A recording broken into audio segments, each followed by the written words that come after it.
It's week 3 of the Best Ball Mania 4 Leaderboard show. Of course, I won Best Ball Mania 2, and I took under my wing, showed him the ways, the winner of Best Ball Mania 3. he's laughing behind the scenes. Let's get this.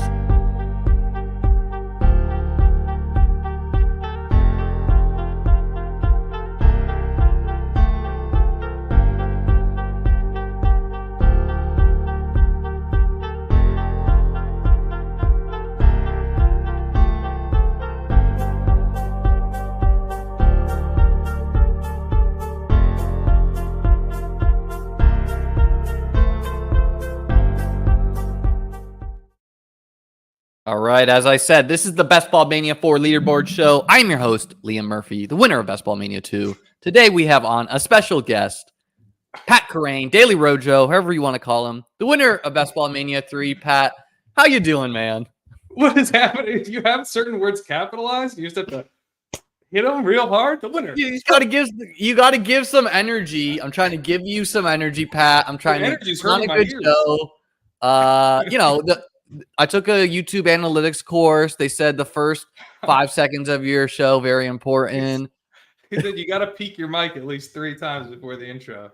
If it's peaking, that's my bad. But anyways, Pat, man, how has the start of the NFL season been for you? It was week 3, not my best week, where I had a lot of Mike Williams, close to 20% in Best Ball Mania 4. So RIP Mike Williams, pour one out for him, sweet prince. And didn't get a lot of Mostert in drafts, which is like hurting me advanced weight rise right now. Like I got a lot of Mostert at the end, but I was always like Jeff Wilson, Devon Chain. How's the start of the season been for you?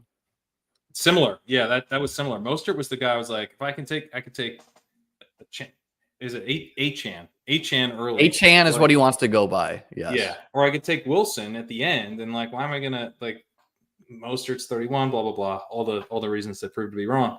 And so I don't have a ton of Mostert, although I did get him in some higher stakes stuff and more at the end. Because the other thing I was like, man, if any of these guys gets dusted by Taylor, it's probably Mostert if they end up, bringing in a running back.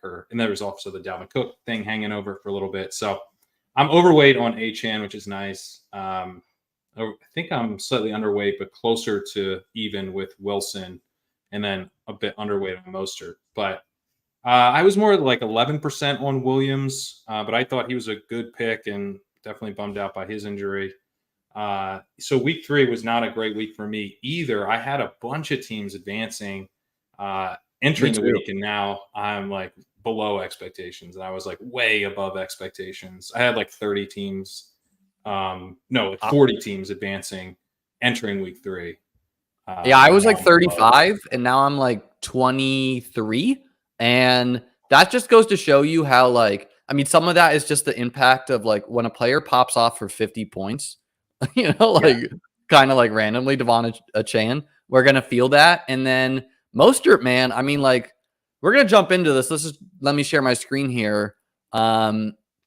And kick this off with first by looking at the players who define the week in some ways. First, we're going to start with the top 12 fantasy scores on the week and season long wise at quarterback, running back, and wide receiver. Ooh, let's get Pat in there.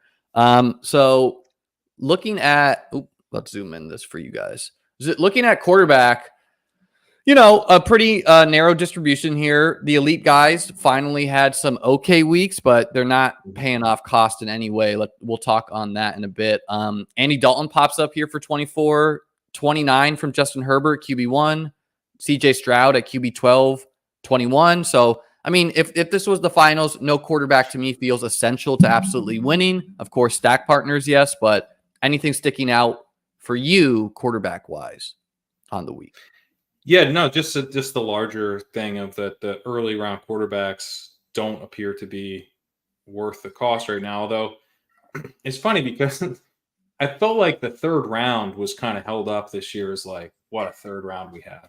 All the value is just amazing. And I don't know who was right. Who was the right answer? Keenan Allen. Keenan Allen, I guess. Yeah. Yeah. Yeah. That's like the only, so yeah, it's not a great third round right now.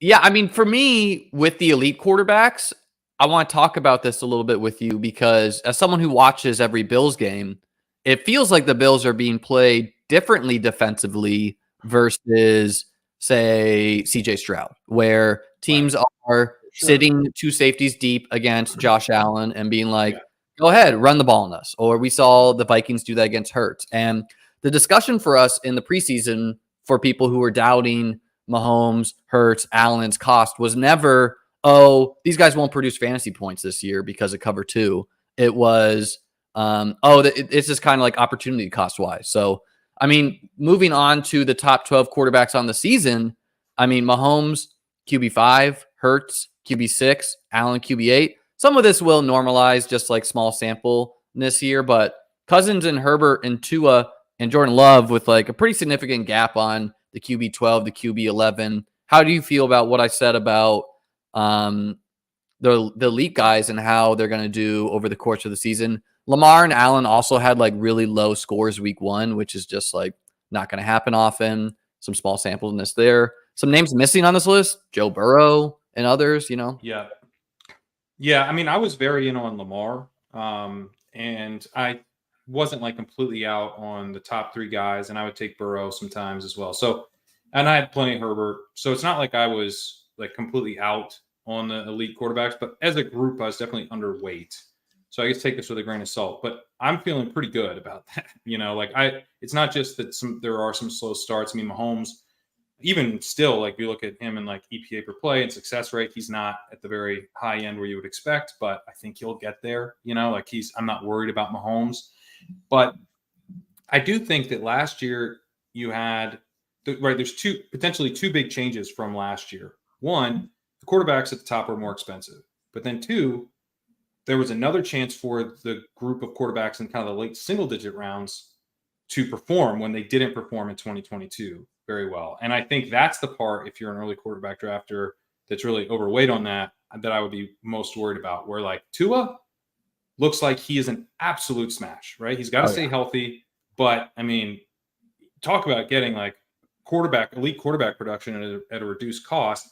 You also have Anthony Richardson, who I feel very good about being overweight on, despite him missing a game with the concussion, and who knows if he'll even play this week. But I mean, he was a great pick. It looks like that Colts offense destroying the Daniel Jones picks, the Jared Goffs, the Geno Smith picks going around.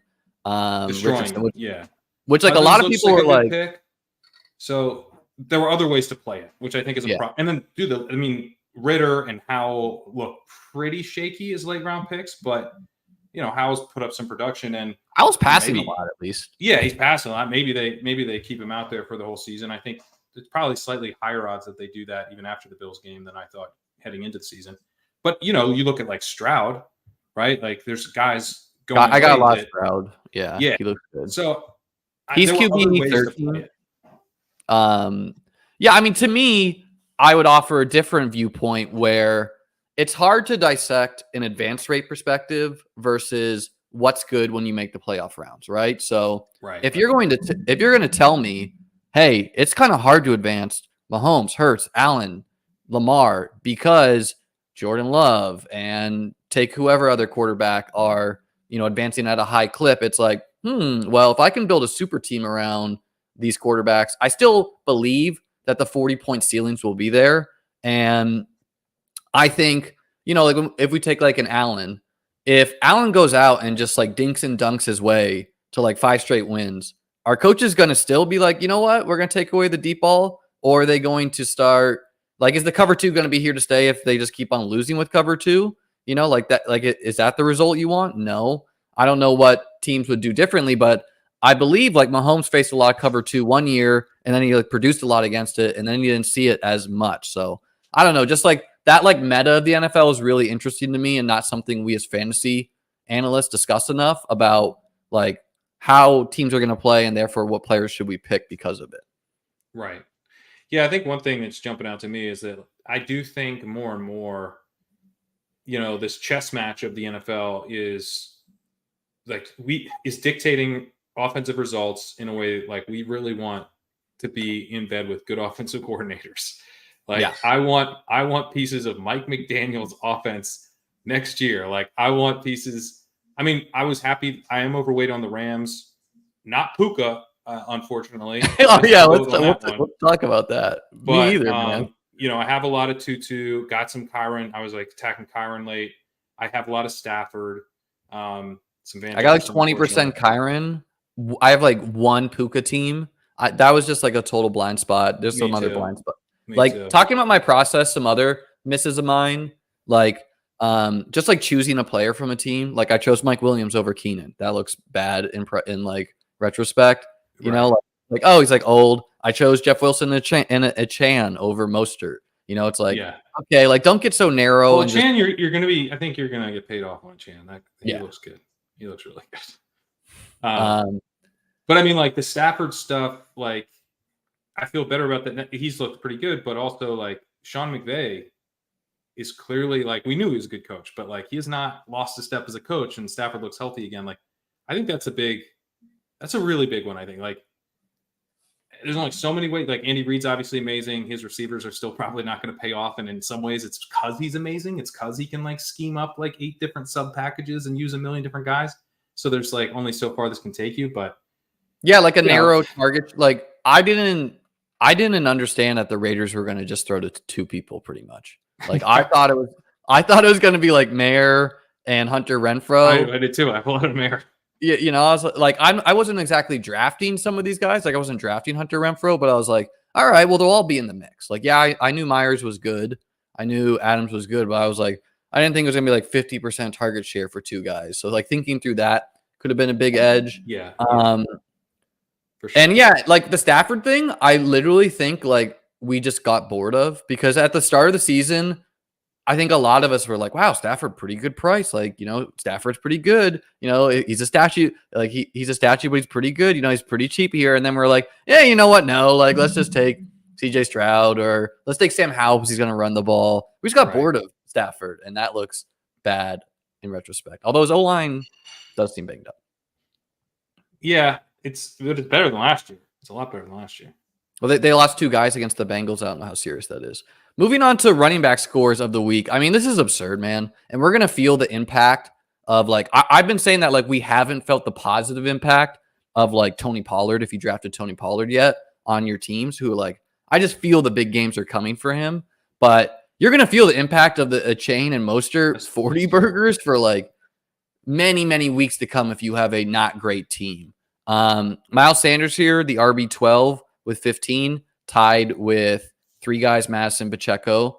I mean, Mostert and a Chain lapped the field here. This Broncos team is not serious, man. Like, and so the thing about the Broncos is that they're fine on offense.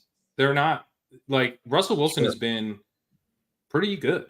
Like not amazing or anything, but like this was a dude who is he done? Is he going to get benched? Like I think everything was in play for Wilson, but he's been pretty solid.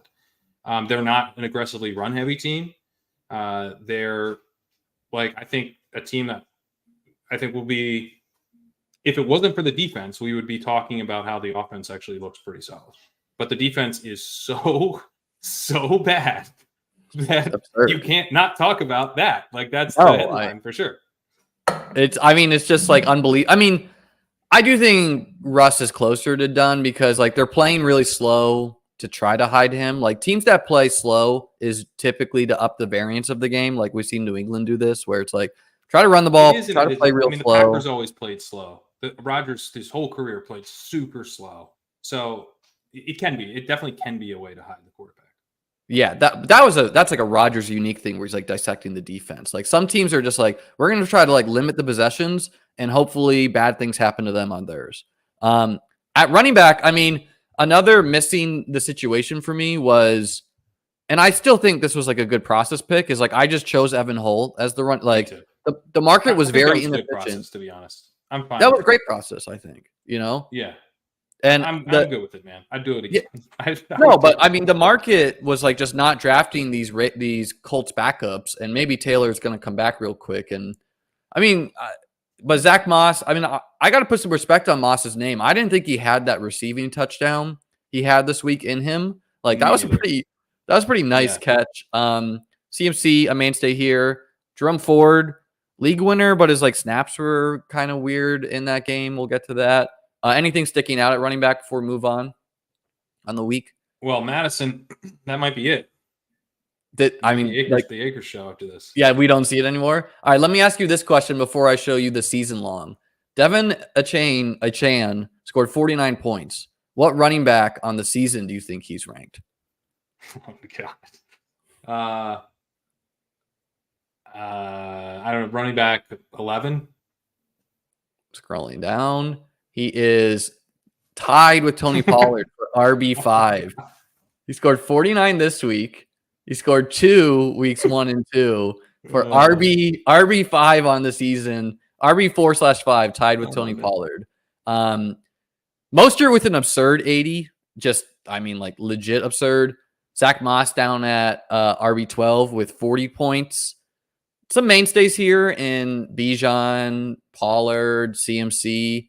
Ken Walker seems to be running real hot on touchdowns. That's kind of who he is, but he's now at a 50% snap share with Charbonnet. Brian Robinson, my guess was he's only going to be playable in plus matchups, and the Bills game kind of showed us that. Yeah. James Conner won't be here forever. Jerome Ford, I don't know. And DeAndre Swift really only did this in 2 games. So anything sticking out from you for the top running backs on the season? Honestly, and this is another case where it could just be bag defending. But one thing I feel pretty good about I feel good about this run out for a guy who has a lot of Jonathan Taylor and Breece Hall. This feels fine to me. No, Breece feels fine. He's at 50% too, so that's going to keep going up. No. And the Aaron Rodgers injury is a potential disaster as Wilson has looked even worse. That's not good. But, if the bet was to kind of slow play it at running back and take your lumps early and then have guys who can, potentially come on down the stretch in a big way, we'll see if they actually do. But if that was the bet, this was a pretty nice 3 weeks to start. Yeah, because look, you could have Kyron, Brian Robinson paired with him, Jerome Ford, Swift. Brian Robinson, I have paired with Breece a lot. He was a guy I specifically targeted when I had Breece. Or Taylor, like any of these guys. I thought Taylor was going to play, so I didn't do that so much. Kyron is the guy who I got a lot of, and was feeling really great until Devon Chan matches his 3-week production of an RB1 in 1 week. Just absurd. You got both. Just I do on some, but moving on to the wideouts, Keenan Allen, wide receiver 1 again, and with the Chargers, what we see is if they lose Eckler, Keenan starts eating. If they lose Keenan, Eckler starts eating. Going to be even bigger roles for those guys. Truly crazy game. Devontae Adams getting a garbage time touchdown in some ways. They could still have won that game, but just narrow target tree. So Allen and Adams just smashing here. Tyreek, solid every week. Wide receiver 12, DJ Chark, 17 points. So a 20-point gap. And compared to the running backs, other than Mostert and Achane, the wide receivers outdid most of the running backs this week. Anything sticking out for you on the wideout list? Little nugget here. If you look at Joshua Kelly last week, excuse me. So Joshua Kelly in week 2 had 29 routes and 9 pass blocking snaps. Then last week, he ran 12 routes, down from 29, and pass blocked 24 times, up from 9.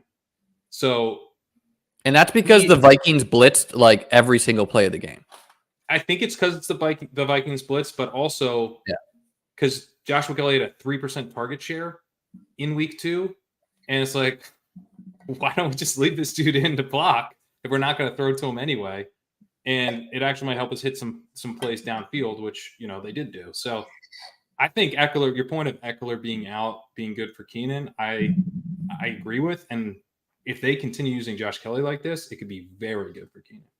Yeah, now he's competing with targets with Palmer and Quentin Johnston, who will probably be 60% of the snaps, something like that, hopefully. Yeah. Tank Dell looking like if the Rams guys didn't exist, because remember, there's a lot of talk.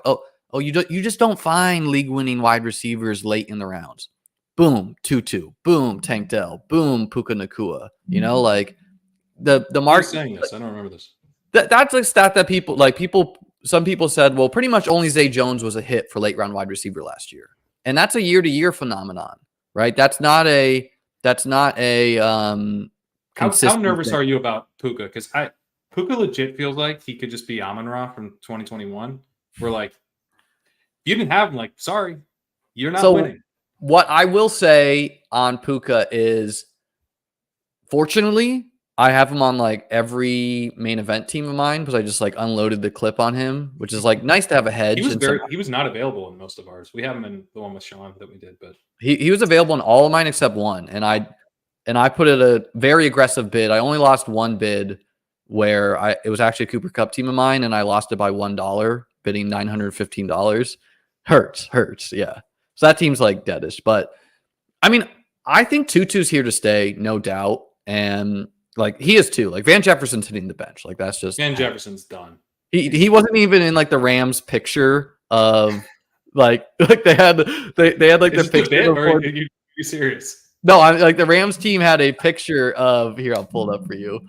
And Van Jefferson got the axe. Like if you go to the Ram, now this is like I don't know whoever's making it for them. I don't know if like they're told what to do here, but if you find their like picture of them before the Bengals game, it's like a animated picture of their players, and it's like marching into the jungle. And Van did not make it. It was it was let me find it. It was Tutu, it was Puka, it was like Stafford, Kyron, and like receiver. Something. Oh god. Oh yeah. So that's like pretty bad for Van. I can't find it right now. Maybe this is it. Maybe they deleted it. Deleted it. I don't know. Someone like retweeted it. And I was just like dying laughing because here it is. Yeah. Okay. So it's Puka, Williams, Atwell, and Higbee. No, and Stafford with the torch here into the jungle, and no Van Jefferson. So rough for Van Jefferson. I don't know where we're at that. Moving at the top. Oh, we were talking about Puka. Man, it doesn't feel great. Like it feels again like I think I got lazy towards the end of the season where I was like, man, I'm just like done reading athletic reports and whatnot. And it was the early season stuff, really, where he was jumping out. It was like the mini camp stuff. I didn't hear that much about him late. Well, my guess is because Puka was drafted more than Kyron Williams, which like kind of shocked me in BBM. And my guess is that like 90% plus of Puka Nakua drafts, 95% plus were after Cup was ruled out. And so that doesn't feel that bad to me because it means he wasn't drafted. That's right. He was going early. No, he was going early. I remember like in doing the ranks, like just having discussions with Kyle and being like, do we need like, what's the deal with Puka? Like, I'm seeing this guy get drafted. Like, do we need to have him up higher? Like, we didn't put him up high enough. Spoiler. I have him like randomly in some high stakes stuff. I mean, I had a lot of Tutu because he was rested all preseason. So to me, that was signal, right? Yeah. But I thought Tutu was ahead of Puka. Like that was my preseason read. And honestly, I think he would have been if Cup. I think maybe you're right. Yeah, I think he would have like even though Puka's been very good, I think he would have been if Cup was healthy to start the season. Yeah. Great comment from Suan here where Pat said he showered, but I said he put in the hair gel for the show. Pat looks like a slick millionaire, and Liam looks like the eccentric yet gregarious one. Thanks. The top wide receivers on the year, man.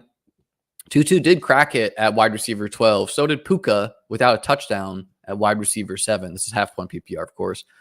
Tyreek and Keenan lapping the field right now. I think the Bucs guys, like Mike Evans, has had some real good matchups. I don't think like they're getting into a tougher stretch. I think Debo, he's gonna have some weeks for sure.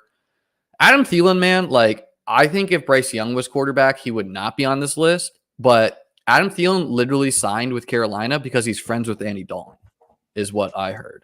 And so that is like a very big signal that he's going to be fed the ball as long as Andy Dalton plays. And I don't have any Thielen either. And so no, I don't have any Thielen. I feel totally fine about not having Thielen. Thielen could not concern me less as a guy I just don't have. Like, I mean, in the short term, it does. Well, but there is no short term. You know what I mean? Like, there's 4 rounds to this tournament.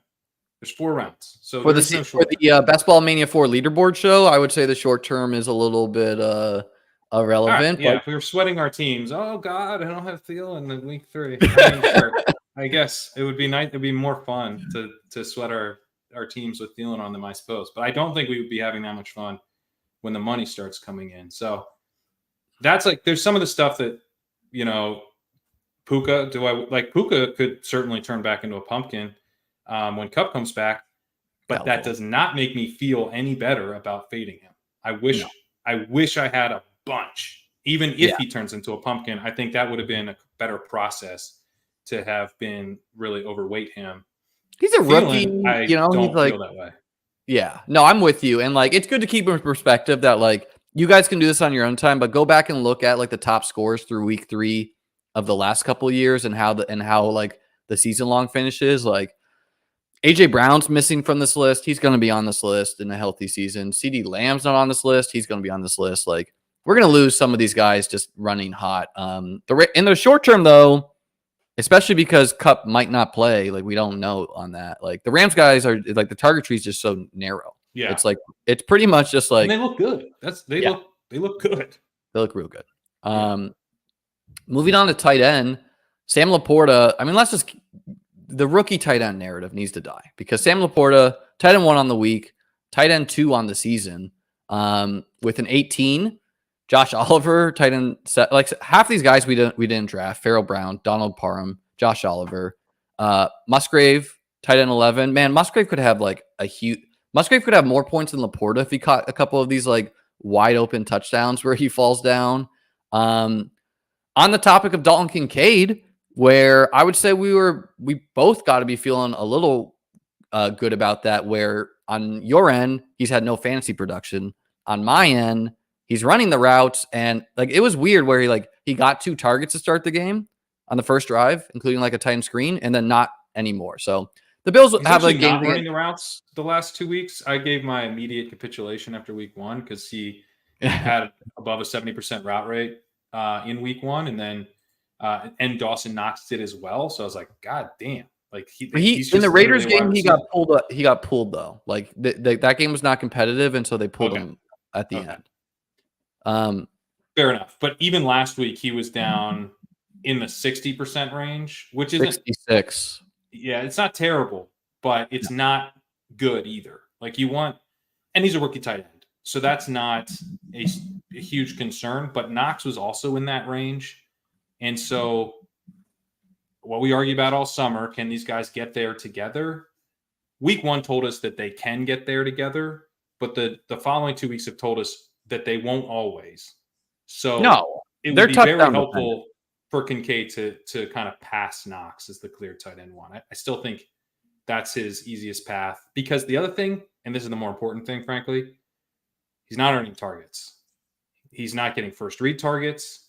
He's not earning targets outside of first reads.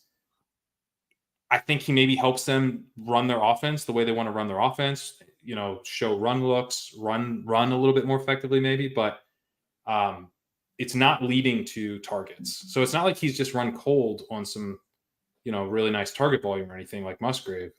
It just isn't there yet. And it could materialize. Again, this is one of those things where overall I'd rather have gotten more Kincaid because he's going to be more viable as like kind of the tight end 2 / slot wide receiver with tight end eligibility than I thought he would. And then you get the rookie comes on down the stretch. Yeah, that's the big thing. And then the other, I wish I had more, but I'm also not like quaking in my boots. And I was getting close after week 1. Well, to me, you have games against the Commanders and Raiders, which they won like very easily. They have games against like the Dolphins, the Chiefs, the Eagles, the Bengals, the Chargers, the Cowboys on their schedule still. Like they're gonna have shootouts. Week 1 and 2, they definitely tried to get him a red zone touchdown. Like one was like a penalty. The other one, and he doesn't play. Where he doesn't play is like 4th and 1 on the 1 yard line. So he's never going to get like the leak out touchdowns. He doesn't seem to be getting that. But yeah, like what you said, like a traditional rookie, like give him some time where it's like Laporta's competing with like scrubs for targets right now. Yeah. And I got a lot of Laporta that was too. the thesis of the play with Laporta, is that he was like Kincaid, but he'll play immediately and all the time. Yeah. I mean, Laporta's a guy I chased up. Like I was drafting him in the 11th. I think that feels real good right now. Tight end 2 on the season. I mean, the tight end scoring, we got the tight end 1 at 40 points. I mean, I guess that's better than the wide receiver 12. And it's the same as the RB 12. So like, it's not terrible, but yeah, the tight end 12 is like 18 points. Anything sticking out from you from here before we move on? Mark Andrews will have better days. I feel pretty good about his underlying stuff. No, for sure. I mean, I remember we had a discussion about Hawkinson versus Andrews in the preseason, me and Davis. And like, this is kind of what it is with Hawkinson. It's just like a lot of volume on a pass first team. He's going to get some touchdowns. I agree with you. Better days will be there for Andrews. But I did wonder how it would like break down between like, I didn't think it was a given that he was just going to be like Mark Andrews of old with Zay and OBJ and Bateman. But how it looks right now is it's pretty much just Zay and him, and like those other dudes are, I don't know, running wind sprint or something. Also, like I haven't really understood the like people have been pretty psyched about Zay Jones, right? And Flowers. Zay Flowers. And I don't really fully understand. It's been weird. It's been weird with him. Yeah, because he's getting like a lot of screens.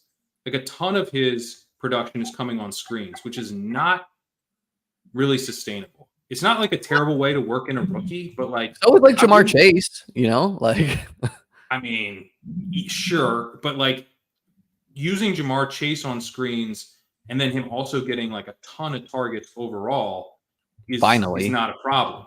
When literally 36% of your targets to date have been on screen passes, I don't really like, it doesn't strike me as bullish. Like I think Zay Flowers I'm like nervous about like who he is. I think he might be like a manufactured touch guy. Like I don't think this start to the season has been bullish for Zay Flowers. Hasn't necessarily been bearish, but I mean, he's running 93% of the routes. That's really good. And he's getting targeted at a high rate. But again, a ton of that is on screens. This comment from Mike Wilco says, according to the internet, Farrell Brown plays for the Patriots. I'm skeptical. Is this a real person? Yeah. What I would say is it is weird with Zay. I agree with you. Darren Waller, like better days are going to be ahead for Darren Waller, who is getting like an insane target rate, but games against the Cowboys, like they're not going to play like the best defensive teams in the NFL every week. So I think this list will normalize. Kelsey will be tight end 1 in soon time. Hawkinson or Mark Andrews, who finishes as a higher tight end season long for you? Hawkinson's got a 10-point gap and played an extra game. I'll still say Andrews. Give me your top 5 tight ends season long. Andrews, Hawkinson,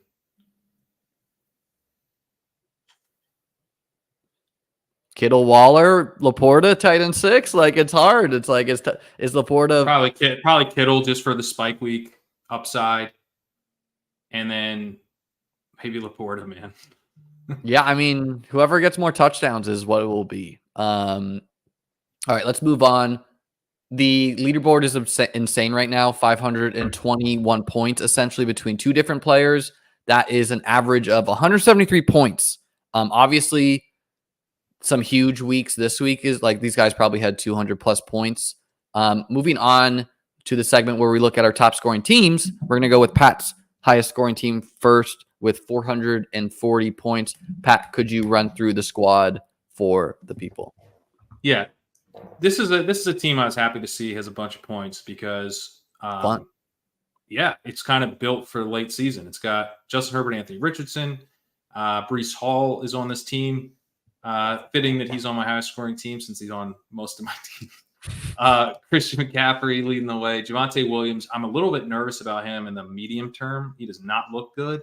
His numbers have been terrible. Broncos, man. Like, I don't want any expensive Broncos. Yeah.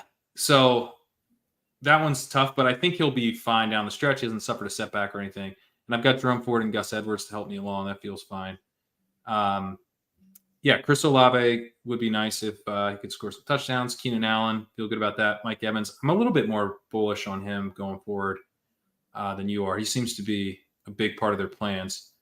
Treylon Burks is not looking like a great one.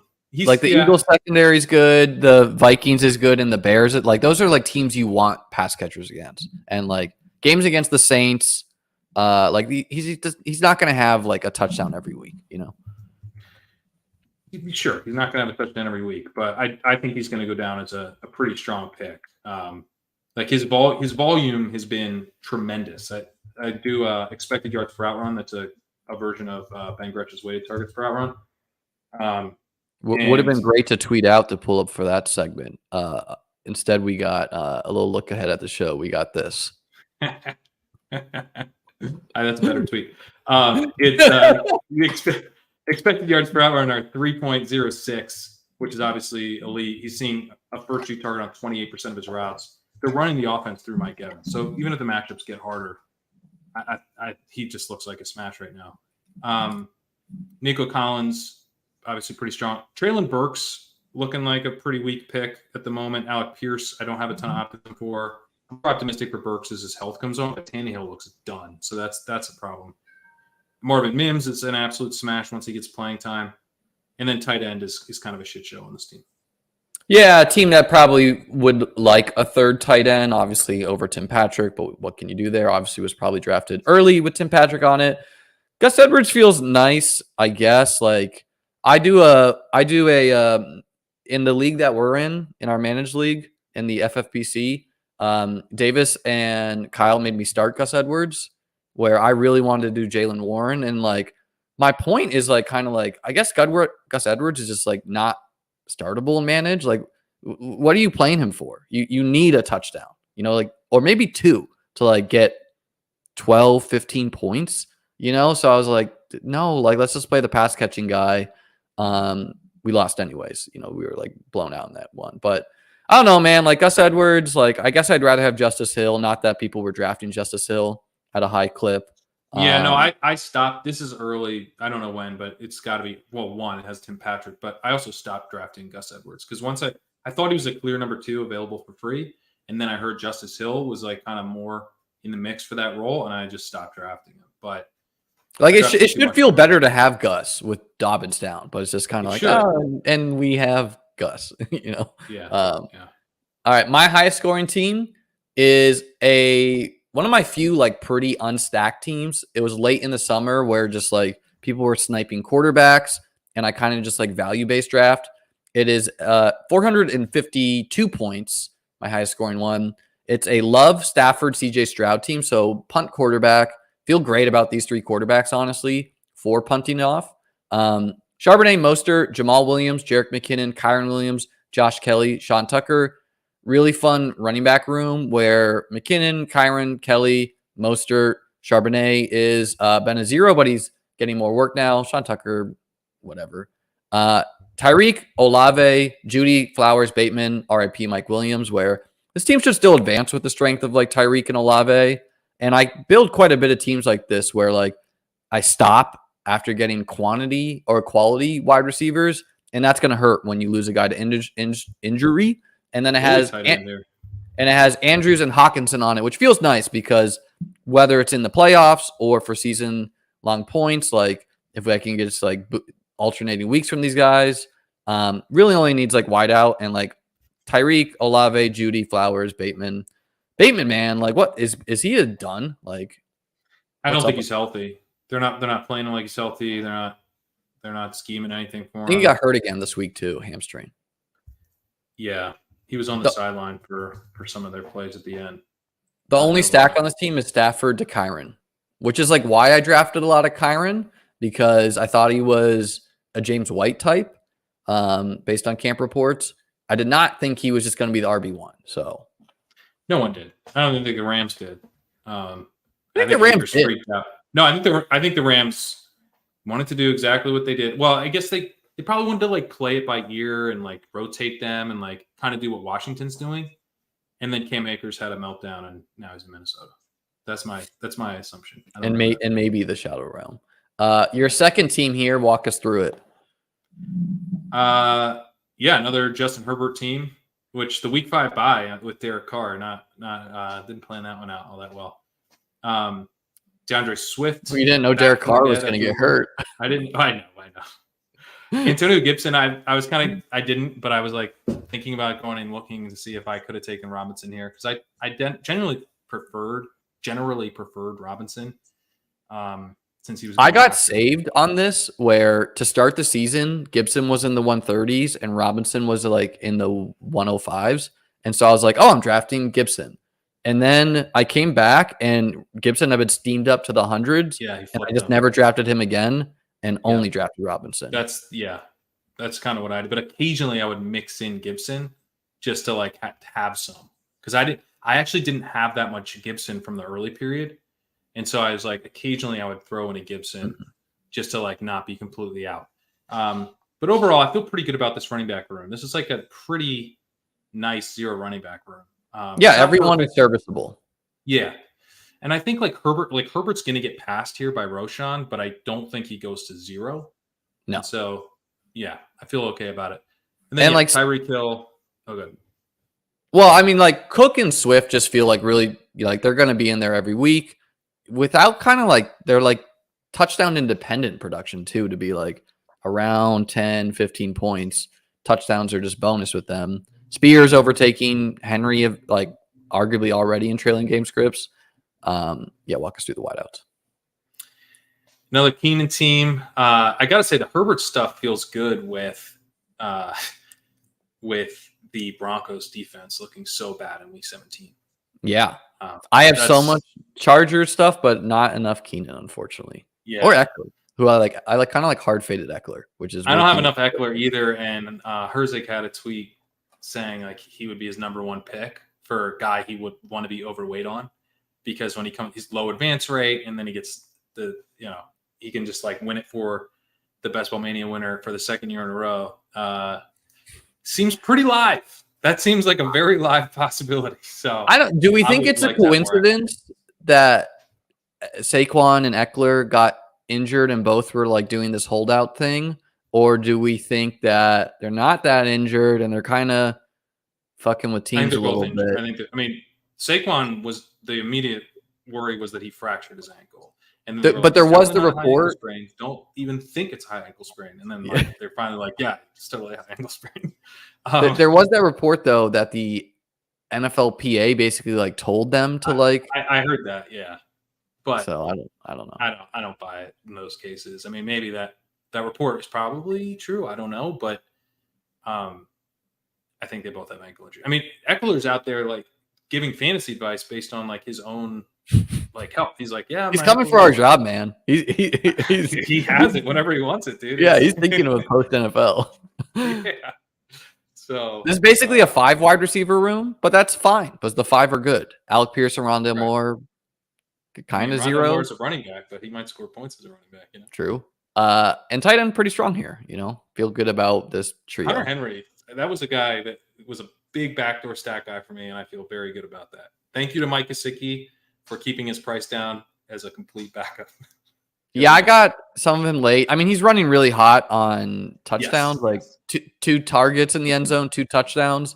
Not that sustainable. They got tougher matchups upcoming other than the porous Philly D against tight ends and wideouts right now. And then Miami is like a plus matchup for tight ends too. So hopefully Kincaid gets it going. My second team is fun at the top where we got Allen and Richardson. Can't ask for more than that. 420 points. Blaze it. Swift, Connor, and Brian Robinson. It's basically a 3 running back team right now because Jeff Wilson, I think he'll come back. And I still think Jeff Wilson could pay off. Chase Brown just looking like a Pier 0, a guy I got off after drafting a lot, thankfully. And Pierre Strong, maybe he has life. I don't know. I didn't check the usage report on the Cleveland running backs. And then wideouts, it's got the Chargers guys, which would be really fun if Mike wasn't injured. It's got Diggs, Keenan, Mike, Chris Godwin, Darnell Mooney, Rashee Rice, Isaiah Hodgins. So Mike's out, obviously, but Diggs and Keenan is a strong duo. And then Godwin, Mooney, Rice, Hodgins, like all will produce. Rice maybe like very soon will start being a strong. Rice looks like a potential smash. Rice looks very strong bet. Yeah, especially with who he's competing with. And then Hawkinson, Kincaid, and Taysom Hill, little correlation there. No stacks with Richardson, but really fun tight end room, really high weekly upside from those three. So way out with only 420 points from like the leader guy who's like 520 or something absurd, but it's a fun team. Pat, last team here. What do you got, Pat? So this isn't technically my third highest scoring team, but it's a team that I drafted. I drafted this team on air with Daigle and Denny Carter. So we're just showing favorite teams now. Pat making his own rules. It's a high scoring team. It's pretty close, unfortunately, to my third highest scoring team, but it's not yet. I don't know. I have like a team with like 411 or something that I didn't send over, and another 410 or something. Send me that right now. So anyway, this one's kind of fun. Tua, obviously. Then we got Tony Pollard, sleeping giant, Brian Robinson, Jalen Warren, my highest drafted player overall. So it's nice to have a team with him to show off. Another Tyreek Hill team. I feel pretty good about having Terry McLaurin. This is the McLaurin Dotson double stack with Howell. I didn't draft a ton of Sam Howell, but when I did draft him, I preferred to do it this way. You kind of get the whole offense. Deontay Johnson, maybe you get something there. Marvin Mims, another very highly drafted player for me. Feel very good about having a bunch of him. Quentin Johnson, maybe we get something, although he's not looking particularly good. But this you gotta feel great about him with Mike down. Like if he can't with produce, Mike down, he should get. I'm a little worried about the talent bet, but yeah, I mean, I always was worried about the talent. Like just we talked about this before the draft, but I closed my eyes once he was drafted on the Chargers and was like, he's part of the Chargers. He's cheap. Yeah. So yeah, I mean this team's fun because it's got like pieces that are producing now, pieces that aren't producing that I'm excited about. A lot of Week 17 stacks. You got Miami, Baltimore. You got Denver and Chargers.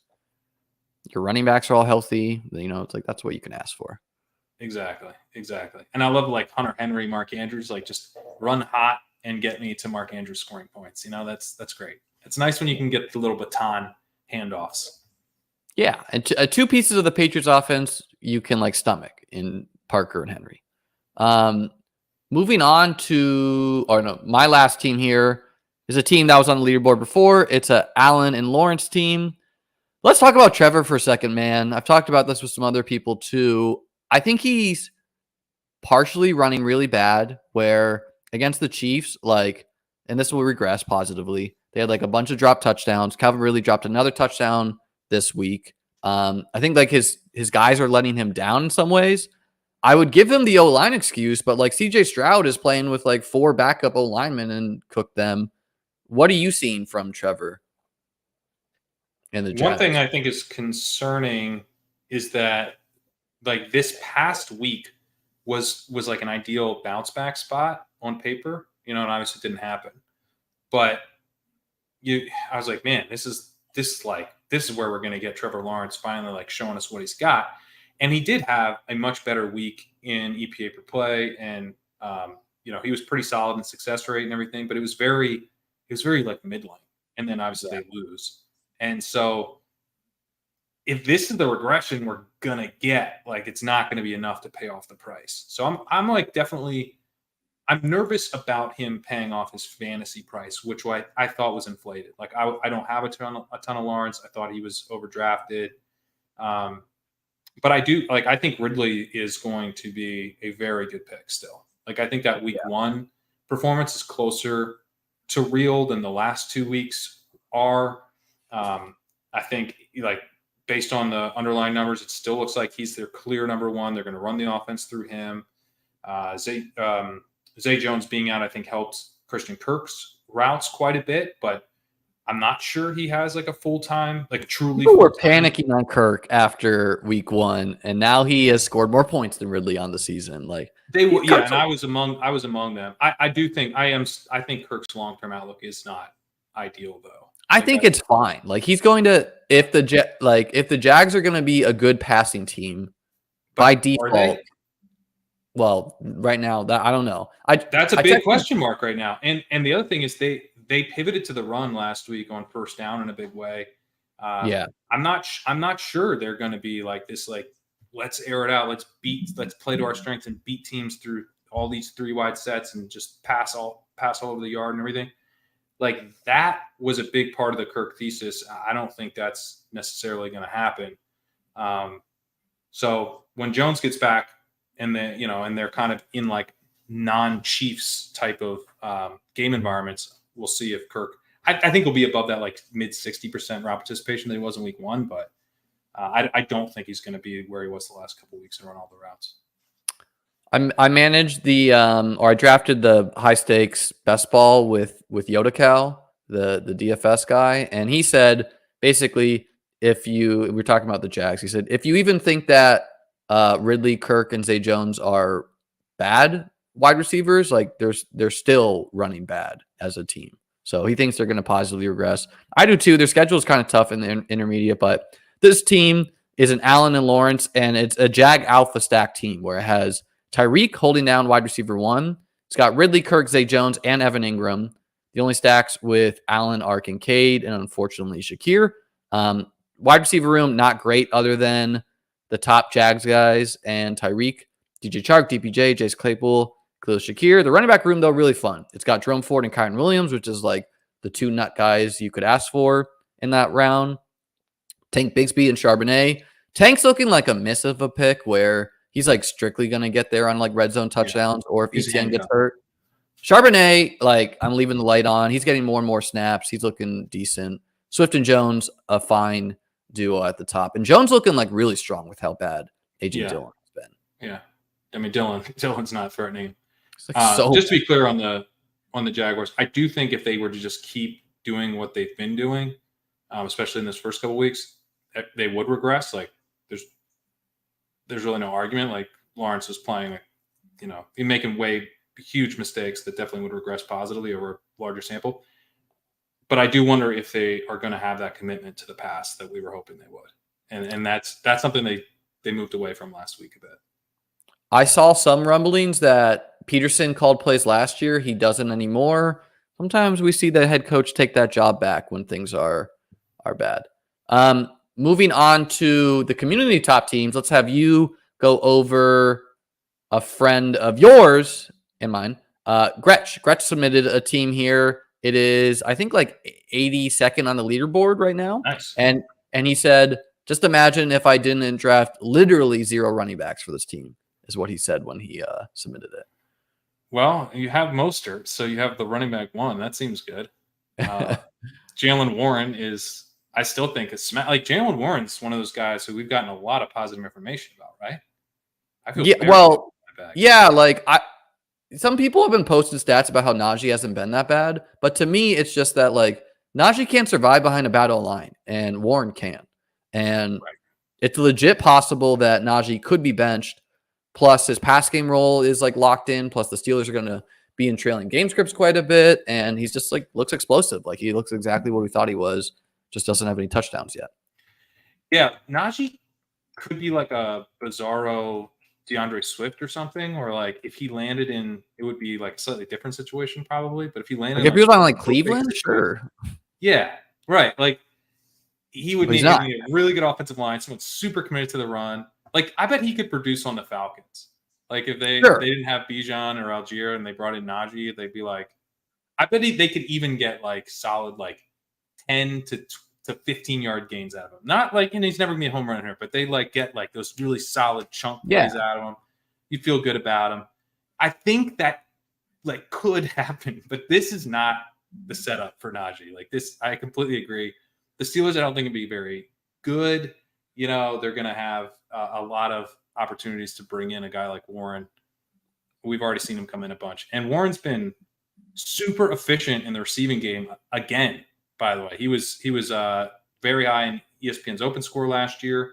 He was productive in yards per route run. This year, he's at RB4 in yards per route run, 2.15, which is an elite number for a receiver. It's off the charts for running backs. You don't really see running backs above 2. It'll probably regress some, but he's getting targeted on 32% of his routes. They are looking for him in the passing game, and they're putting him out there a lot. So, I don't know that he's ever passing Najee. That was never quite the play. It was like clear number 2, better than the starter, and let's see what happens. But it's kind of like a little standalone value, getting handcuff value. He's one of the guys in a round where like there weren't that many right answers. I feel pretty good about. He didn't get 100% of the 2-minute work in week 1, where like Anthony McFarland got some work, but they were like a little taste of it. Yeah, they were like so down in that game that like I don't know if we can take anything from that. I got a lot of Warren too, so like I feel good about Warren. You want to read through the rest of his squad? Sure. Pierre Strong. I mean, look, Tyler Algier.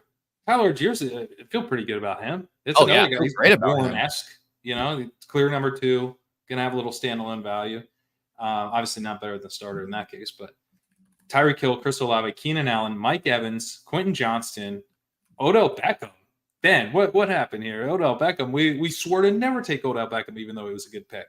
Marvin Mims. Man, this is a hell of a wide receiver core. And then the Mark Andrews, Hunter Henry baton. That's beautiful. And with quarterbacks of Herbert and Tua. So strong team. I agree with him. His running backs could be better. Moving on to Daigle submitted this team and he wrote, I masturbate to this team. And so it is light mode. I don't know how he masturbates light mode. God, masturbating to a team in light mode is fucking sick. It's real sick shit.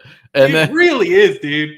It's just so it just doesn't take you out of the environment. He gets the phone he puts it on his phone and he holds it in the mirror and he just stares at himself and the team on light mode in the mirror. Tears rolling down his face. Yeah, he's crying, dude. Yeah. He's so good. Deep so God. He also boomer cropped this, so I don't know how many total points it has. So it is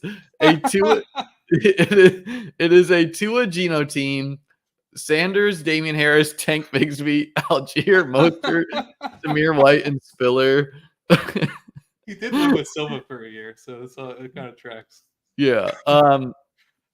Zamir White, man. I mean, the process of Zamir White is basically like if Jacobs gets hurt, he gets to play. I feel the same about that. Like he's a 0 right now, but could produce later. No, I think Zamir White's he's not like someone I'd go back and pick again, but like I think you feel okay.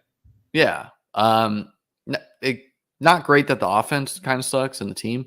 Tyreek Metcalf, DJ Moore, Tyler Lockett, Quentin Johnston, Puka Nacua. Puka team. I have one Puka team. It's not advancing. I don't think. No. And then I had to check that. Andrews and Freiermuth. So good team. Look at all then our good Andrews teams. Andrews is getting dragged along. Yeah, another. No one's done anything at tight end, so like any tight end could advance right now. True, that's true. Another light mode team. Sorry to our eyes from Borderline here. Fun running back room. Pollard, ETN, Walker. Fun wide receiver room. Oh, he handcuffed ETN. Fields avoiding it. So I did that with like so many rooms. I don't think I have any Mostert Achane though, which like I have a lot of Mostert Wilson. Yeah. I got, I just didn't get that Mostert Achane. I'm not sure I have it either. I did do the double Dolphins, but I'm not sure I did it that way. No, I did a lot with the Eagles. I just didn't. I did it a lot with the Eagles. I did a lot with the Bears. I have a lot of the Bears doubled up. The Bears just seems like a team we don't want any pieces from. It's just like I think Groshon might be the answer there. I think he could be pretty good. If they can't get it done against the Broncos. If they can't get it done against the Broncos, I literally think people should get fired if they don't put up points against the Broncos. I saw some deep theory that Justin Fields wants to be a Jet, so he's trying to play poorly to get traded and go save them. Man, that's some good weed. And you're in San Diego, you would know. Anyways, good team here. Thanks, Borderline. The next segment, we really quickly run through. Shout out Nathan Janke of PFF. These were not free. I reached out to him, and he fought the good fight with his editor and got these free for the people again. So, oh wow, I saw him tweet about that. That was you. You got this free. I don't think I did anything. I just reached out and said, "Hey, man, man." I said, "Hey, I like to show your content on my show that gets 50 views. So if you could, I'm just wondering, like, is this going to pay for it, sir?" Yeah. Well, I said, hey, if it helps the decision makers, Fantasy Life has some pretty similar stuff, and so, That's true. That's true. And like, this is not proprietary info, like who's playing on the field here, But anyways, on the shout out Nathan for making this great chart. Has snaps, route runs, targets. Kittle stands out without Ayuk. Anything to say on the 49ers? I think the Giants is more interesting just because it's not such a condensed team. Elijah Mitchell played a lot. I think we're going to see more of that going forward where like, I think we will see more of that. Yeah. One thing I'll note is that Christian McCaffrey still saw quite a few targets despite fewer snaps. His targets per route run spiked. And sometimes like targets per route run's a great stat, but it is like, it sometimes just like goes to where it needs to go, especially with running backs, where it's like they want to get Christian McCaffrey, like, let's get him 5 targets, right? So it's like the routes with a guy like McCaffrey, I think are kind of less relevant. Like they're going to make sure to get him the ball enough time. So if you didn't draft McCaffrey, like, which I don't have like a ton of, like, I don't know, 6%. Yeah. We're running hot that he's not like gotten like 340 point games to start. Yes, we are. Yeah. He like dropped a touchdown, like so many things. Moving on to the Giants. This is gross, man. Like, who's going to go away in this team? Because Hyatt played, Wan'Dale played and like commanded a bunch of targets for 9 routes run. Waller getting a pretty strong target rate for his routes. Who do you think falls off between Hodgins, Campbell? Well, I think the problem is that none of them. Slayton who falls off a little bit for Hyatt routes. Like those guys are kind of more duplicative. Like Hodgins. I thought Hyatt was slot though. Like I thought they wanted to run slot. Are they not doing that? Yeah, I mean, I just mean like where are the targets on the field? Like Hyatt is such a deep threat, and Slayton is more of a deep threat, and Hodgins is like your solid intermediate. He's like the really poor man's like Michael Pittman or something. It's like get open, catch the ball. I think Hodgins will fall off. Like he probably, he probably would. He's not that great. I think Paris Campbell's going to fall off with Wan'Dale coming on. I mean, that one's, but that's sort of the. I don't think Hodgins goes to 0. It could just be this, man. It could be like this with like more Wan'Dale somehow. Well, I think Wan'Dale comes for Campbell specifically, but yeah, that's fair. I mean, but Campbell can be like the deep slot versus like Wan'Dale, like the short and intermediate slot. Like they can have like different roles. Yeah. Although Hyatt's also Hyatt's coming for him because Hyatt's the deep slot too. Yeah. I think Campbell's the guy I would want to have the least of these guys. Which is how I did it too. But I mean, better days ahead for the Giants. Like they played tough teams. At running back, they're getting. I mean, they're not good. Yeah, they're not good. But at running back, I only drafted Eric Gray, which is not feeling great that he was inactive. I think, or only special teams. I didn't take any of these guys really. We never had information about who the clear number 2 was, so I never touched it. Well, and that's why sometimes you gamble on the RB2 and you hit Kyren Williams or you hit Josh Kelly. We have very clear information there. He was rested all preseason. Sure. Josh Kelly, I don't think we got as clear because it was like a mix between him and Spiller. I think clear enough that he was. I never drafted a ton of him, and I felt process-wise that was bad. I should have drafted more. But I know like Kyle was drafting him a bunch. A lot of people were. I think they were gambling a little bit more on Kelly versus, say, Jerome Ford or Kyren Williams. Oh, yeah. But not a ton. I think he was like in that Zamir range where you like he definitely had like Eric Gray looks to be a 0. You knew he was going to be on the team. 5th round pick. Like, right. Is he going to hit, like 3% draft rate for me? Moving on to the other games of the week. We'll go quickly through these for the ugly games. Browns, I think like Elijah Moore is noteworthy that he's getting 9 targets. David Njoku, like the thing what like makes Kincaid okay to be a slow starter is like a lot of the Titans going around him also suck. Or like Freiermuth, Njoku, anything else you want to say on the Browns? At running back, it broke down like this: 40 snaps for Ford, 14 for Hunt, 8 for Strong. I thought Ford is just going to remain the clear RB1. Hunt, I would assume, though, gets more work, though, if he's already going to get 14 out of the gate. This feels pretty good to me for Ford, though. Like, he's not, like, what was the total snaps? 71. 71? Yeah, but this is like the first Hunt was signed off the street and got 14. So, like, I feel good about Ford, too, but I don't know. Like, is that going to go up? And also, they, like, blew him out, so I don't know what was garbage time here. Yeah, so that's 56% of the snaps. Routes, let's see, that's 59% of the routes.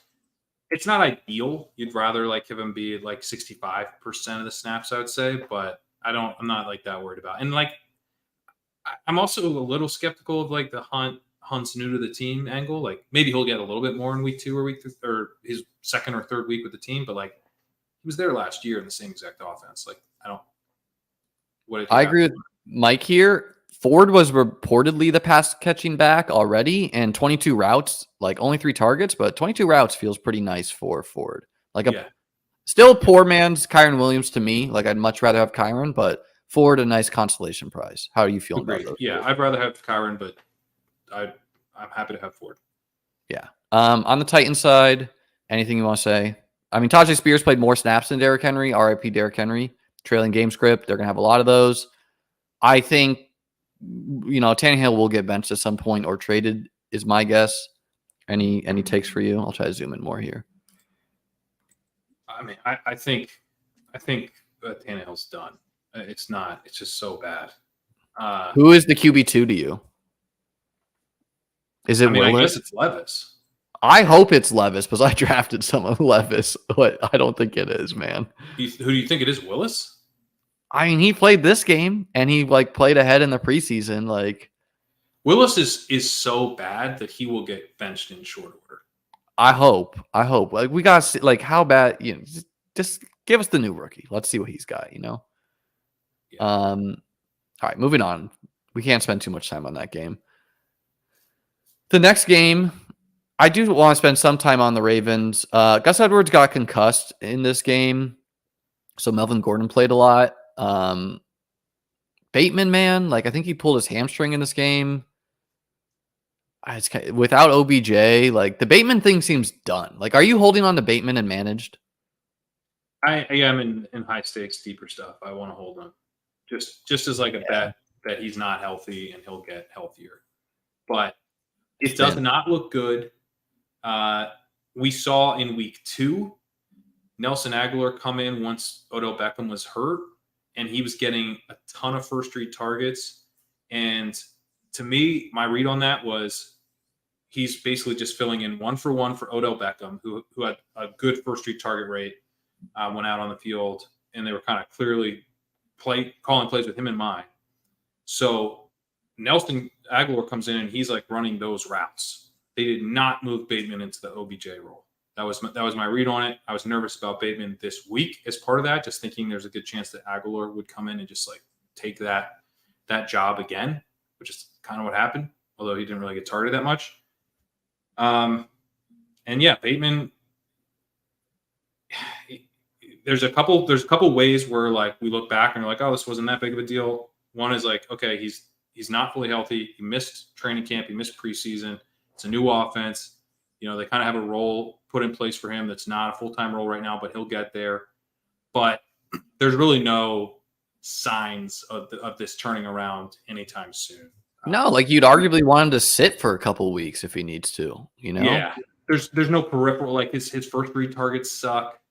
It's all bad. It's all bad. It's all bad. And Zay Flowers got 10 targets. Like, yeah, they may be weird targets, but 10 targets is 10 targets. Like, you gotta feel good about that. I mean, Mark Andrews only 5. Bad about it.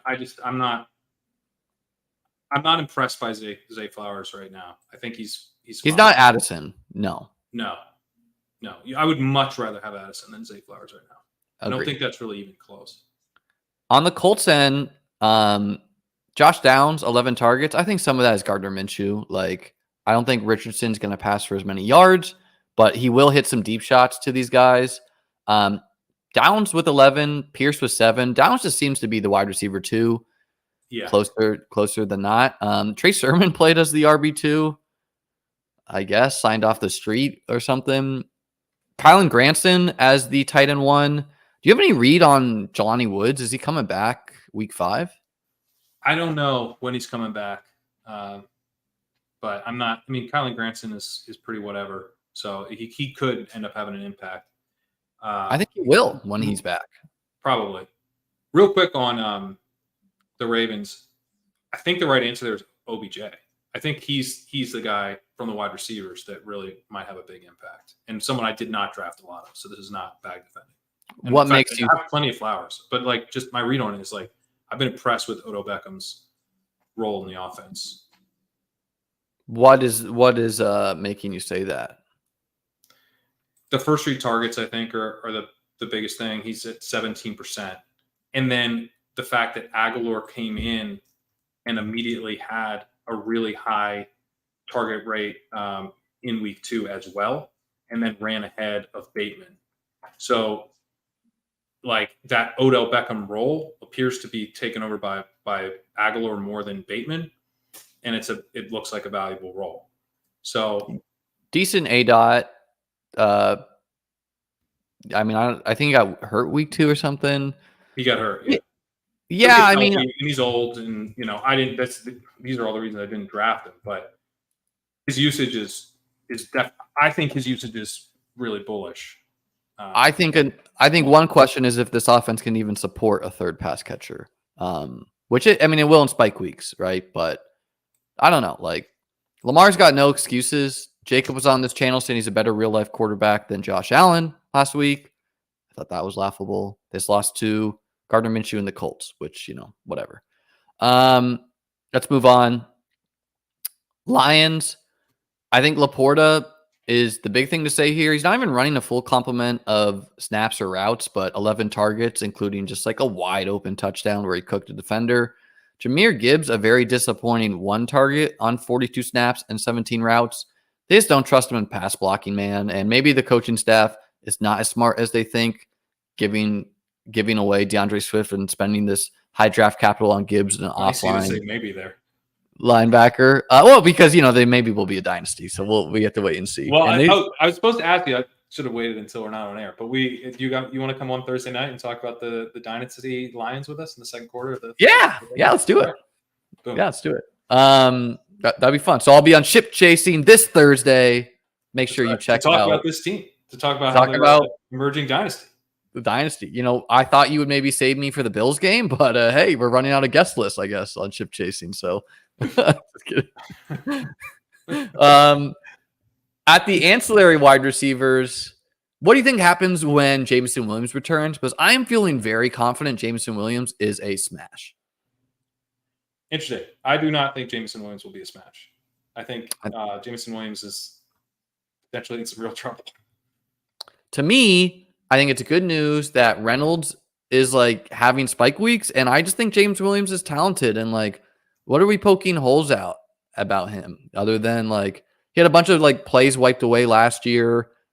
As long as he's healthy, like if he has a hamstring injury, redacted, delete. But I don't know. Anything you want to say on the Lions when we move on here? Well, I didn't draft. I know you did draft Jameson. I did not. So I'm feeling good about it. Like, I think you feel good about Kamara. You feel good about Taylor. You feel good about Jameson right now because, you haven't seen it, but your team's been carried along without them. And now you're about to get those players, Yeah, I don't feel that great about Jameson. I think Reynolds has been pretty good. He's not someone that he's not what Jameson Williams can be, certainly, but it's not like he's been a disaster. He's got a rapport with Goff from the Rams. I don't know that he goes away entirely. And then Laporta has emerged as like a legit targeter, which is not great for Jameson Williams, his play is just like splash plays. And that's good for both. I guess he could just get there on a couple of targets a game, kind of like Mims is doing or whatever. But yeah, I don't know. I mean, like, this team is the team that gave up on DeAndre Swift, and they were I'm getting a similar vibe from Jameson Williams with like, okay, all the stuff with James. I don't think it's great that they're chugging along with that. It doesn't seem ideal. You close your eyes and you draft the guys who got suspended for gambling because he's #one of us. Just like Calvin Ridley, it was the Calvin Ridley thesis all over again. No, I in real life, like, I think a team that plays in the dome, I think it's good for Laporta where Jameson Williams will pull coverage. And if teams start stopping the intermediate to Amon-Ra, Laporta, and whatever, it's good for Jameson because if they're not playing cover 2 against Goff, he can at least hit him on some. And I think the dude's just explosive, like, I don't like whatever the knucklehead gambling stuff, the hamstring injury. We'll see. I'm excited to see him hit the field, though. He's explosive. He's explosive for sure. Yeah, Craig Reynolds plays the RB2. Nothing to say there. Moving on, the Falcons. I mean, Kyle Pitts doesn't really look like himself. He like pulled up lame a little bit on a route. Kincaid or Kyle Pitts? Who would you like if you could just 1-for-1 swap in best ball? I've asked this question to Twitter. I would go Kyle Pitts. Kyle Pitts is the tight end 1 in air yard share. And I know it's a share on the Falcons, but like the whole point of spending anything on tight end is being able to get a guy who has a big spike week. And I know Dalton Kincaid can get there because he's on the Bills and he can score a couple touchdowns. But I think, Kyle Pitts is coming off this knee injury and maybe he's not 100%, but he should be 100% by, towards the end of the season. And so, like, give me one spike week, Kyle Pitts. At this point, that's all I'm hoping for. But we're asking for one spike week. That's where I'm at. That'd be where I'm at with Kincaid too. Kincaid hasn't shown me anything. Okay, he's a rookie though in a team that's like blown out 2 teams. So like that's sure. Yeah, I think it's not crazy to say you prefer Kincaid or even close to crazy, but I think I'd just take Pitts based on the downfield skill set, and let's be honest, like he's a much better player at this stage of their career. Like maybe Kincaid. I don't know. Like I assume he is. Like, and it's just like, but like today he is. Like what can Desmond Ridder throw for in a game? 150 yards, 175, 200. Well, that's a different question. That's a different question, and not many. Like anything that you say over 200 is icing on the cake. So I agree with that. But I think if you're just zooming out and be like, all right, what's the skill difference between these two? I still think Pitts is. I still think he's good. If week 1 happened and then you could still draft Best Ball Mania, where would the market have drafted Kyle Pitts? 10th round. That's my guess. Yeah, probably 9th, 10th. Yeah, like right when where this running back started to kind of dry up, and you're like, what do I do here? Yeah, kind of like where Njoku was going. Bijan, elite usage, 35 routes, 6 targets, 54 snaps. I think his snaps are getting up there. And trailing games will be great for Bijan. Bijan's going to be an absolute smash. Absolute smash. Bijan's the guy. Like Bijan, I did my legendary upside scenario for him. And in that scenario, I gave him a 55% share of the team attempts. Last week, he was at 56%. And I gave him a 15% target share. And his target share is at like 23% right now. So like if he starts scoring touchdowns, that's it. Like he's like there. Like he is in like such clear position to turn in a massive fantasy season. Just needs like a couple things to go right. But like he looks like an absolute superstar. He's getting used as a receiver in an elite way. I mean, yes, it's a target share on the Falcons, but he's getting a lot of targets. And I think more and more he'll be ahead of Algier. And they run so much that you don't even need him to get like 70% of the team attempts. Like 55 is good enough. Like as long as he scores the touchdowns, which he hasn't really to start the year, but that could change. So I feel very good about any Bijan teams I have. Yeah, I don't think you felt the full impact of Bijan or Tony Pollard yet. Who like I'm so confident Tony Pollard still. He just had He's a like sleeping giant. his expected fantasy points is like 35 each week, and it's like not quite there. And we sometimes see that with guys who aren't good. Like we saw it with Joe Mixon a lot last year. Joe Mixon did get there one week, and that was fun. But like Pollard's good, man. Like he has not been efficient as a rusher really this year. His breakaway yards per game are pretty good, but very poor success rate in NFL Next Gen stuff. Rush yards over expected per game are fine, but he's RB 18 there. But like it's 3 games. He was amazing for like 2.5 seasons before this. I think we kind of zoom out to the larger sample and say, guy has an expected points per game of 23.5. If he starts playing like Tony Pollard, he's going to absolutely crush. Let's keep. And he has like more red zone carries than I think all of us thought. Like Rico Dowdle got him on one last week, and more targets than I thought, because like literally the target order is like Lamb and then him in the passing game. It seems to be. He's in a great spot. Packers. I mean, Luke Musgrave, sleeping giant at tight end. Like he easily could have had like 40 points this season. 8 targets for him. 7 for Reed, 11 for Dobbs, who, like, I'm still not that impressed with Romeo Dobbs. Like, he doesn't get that much separation. He's running real hot on touchdowns. And Christian Watson's going to come back. A.J. Dillon, awful. 21 routes, 0 targets. Anything. I mean, Dontavian Wicks, I don't know who that is. I drafted some Samori Toure, one team, actually. So 3 targets for him. I'm just assuming Wicks and Torrey go close to 0 once Watson comes back. Anything to say on the Packers? I think that's a very safe assumption. I like Jaden Reed over Dobbs going forward as well. Yeah, I like Reed a lot. Like I do think Reed's going to be a really good pick. I think they're not going to have this many. Like this is like a surprising amount of snaps for this team. You know, like 79 for the Packers is like shocking. Like Reed was at 30 snaps like the other week, you know, now he's at 52, playing like 100%, you know, it's crazy. Saints side, Rashid Shaheed, I think, is getting more snaps, which is nice. He's just not getting like a bunch of first read targets. I think Michael Thomas is like leading the league in targets if it's not Puka Nacua. Isn't that absurd? He's not doing a lot with them, but targets of 8 in this game. Or maybe he's leading the league in catches or something. I don't know. And he's getting I have him at 26% target share, so he can't be leading the league in targets because it's behind Olave. I think I meant receptions. Okay. But yeah, first read targets per route, 20% for him and 25% for Olave. That's an elite number for Olave, but very strong for Michael Thomas. I drafted so much. I drafted so much Thomas at one point, and then I just like stopped at the end of the year, and I still feel good about that because I don't know, he's like getting a lot of receptions, but we need the touchdowns. I'm excited for the Jameis show. Kendra Miller, 21 snaps. I think that's just going to ramp up more and more, although Kamara is coming back, so we'll see how that plays out. Yeah, but I think Kendra, like he was kind of more the early down guy than Tony Jones, right? Tony Jones, 17 routes to Kendra's 10. So I think like Kendre looks like he should be like a receiving back, but he was more of an early down back in college. He had that nasty catch in the preseason, which I was like, yeah, that was sweet.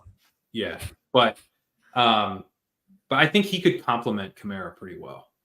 So he's someone that I think he's going to end up being kind of like a Warren-y type dude where you're like, or maybe like, he could be more Bigsby, I suppose. But those are the types of guys in a long season I think are good to have on the roster. Yeah, and Juwan Johnson, like the snaps is encouraging. He's just, he's touchdown dependent like most tight ends. On half-point PPR, literally everyone is touchdown dependent. Like Laporta having 6 for 50 is like whatever, If 650 and 2, though, is like, all right, we got something. Moving on to the Houston Texans, Tank Dell, wide receiver 1, of the Texans. Dalton Schultz. Nico still. Yeah, I don't know. Like Tank Dell almost had 2 touchdowns this game. He's looking really just fun. Dameon Pierce is looking disappointing. Big time. I think Dameon Pierce will be better once the O-line is better for Houston. Even in a positive game script, though, he like shared the field with Singletary. I think you feel great about. I think Pierce was not a good pick. No, like, I got on board a little bit, but look, the information was bad. Like we thought he was going to be like a true RB1, and he is not, and that sucks. But that's what it is. Like if we knew what we know now, we would not be taking Pierce where he's going. And that doesn't mean he can't have a good season, but it's just like, this is a tough setup for him. For me too, I was drafting some Pierce because he played with supposedly a great O-line. And when you lose 3 or 4 members of your line, that's gonna change things. He did get a red zone touchdown in this one, so that's. By the way, I didn't realize. I think you're right. I think that was the wide receiver one. He had 7 first read targets last week. Danico's 2. Yeah, he ran more routes. Yeah, he had like, it was absurd. So yeah, Mechie's at least like getting in there, but I don't know. Does like Mechie overtake Woods at some point this season or no? I think they like what Woods is bringing. Like he ran around 90% of dropbacks last week, 87 the week before. He was only at 74 in week 1, but Noah Brown led the wide receivers with 76%. So I think they were rotating guys. Oh yeah, they're rotating to get Tank in there. But I think Woods is like their veteran leader dude. Maybe at the very end of the season they moved to Mechie, but they got Xavier Hutchinson too, who they drafted, who some people like. So I don't know. This is a team though that's like, it's about like team building, culture. Like I think this is a Lions type of thing where they're like, we don't care, right? So this is some might say that this is an emerging dynasty. But this is the type of team where like they're not particularly worried about, their win losses. And I also think maybe they're not like super, super worried about like, what do we have in John Mechie? Are we going to get something out of that second round pick that another organization or another coaching staff made? I think they're like, who's helping us move this organization in the right direction and like culture change, all that stuff, all that like football stuff, I think Woods is a part of that. So I could definitely see him getting overtaken, and he's not been great, but I don't think it's his pen. Fine. I think we should have been a little bit more hip that CJ Stroud asked the team to draft Tank Dell. Yeah, seems good in retrospect, right? Yeah. Now we did get burned on that with Mahomes and CEH, so it's not 100%, but that should have been like. And I was drafting Tank Dell before he had a good preseason, and they had a good preseason, and I was just kind of like knee jerk, being like, "No, I'm not I'm not chasing him up the boards," but that was bad. I don't know where I landed. He's so small that I just was like, what do we expect to happen here? But with rookie quarterbacks, my process is pretty much just draft them because they're usually cheap. And that feels pretty great with Richardson and Stroud. What do you think if the NFL teams could redraft right now, what order do you think the quarterbacks go in the real life NFL draft? I think it would go Richardson, Stroud, Young. The only argument is that Stroud's ahead of Richardson. Yeah. Yeah. That's the argument. And I think a lot of organizations would have Stroud ahead of Richardson because he's playing traditional drop back quarterback, and they much, much rather build their team around a guy like that than a guy like Richardson, who has been very exciting, but if he's not last in the league, he's second to last in completion percentage over expected. He has been inaccurate. The inaccuracy concerns, which I never disputed, by the way, even though I drafted a ton of them. My thing was like, Tim Tebow was a good fantasy quarterback. like we don't need accuracy. We can get there without accuracy. Yeah, he's the most athletic guy of all time, we'll be fine. But so my concern was never really about that. But if you're an NFL team, I think you have to be concerned about the accuracy, and how many fantasy points he scores as a rookie for best ball is irrelevant. You got to build a franchise. So I bet Stroud would go number 1. That Stroud looks really good. Like, is that your takeaway? Like, I think you're real excited Texans. Like passes the eye test in a big way. He looks awesome. He did that with like battle line too. And I think if you're a Dalton Schultz drafter, you got to be feeling so rug pulled where like all the Texans pieces feel good on passing game except for Schultz. Like he's running he's playing the snaps, he's running okay routes, he's just not getting targets. Yeah, he's not good. On the Jags end, Tank Bigsby, 9 snaps, got a red zone 1-yard touchdown. That's going to be his game. ETN looks perfectly fine. Pretty strong pick. Evan Ingram looks fine. What?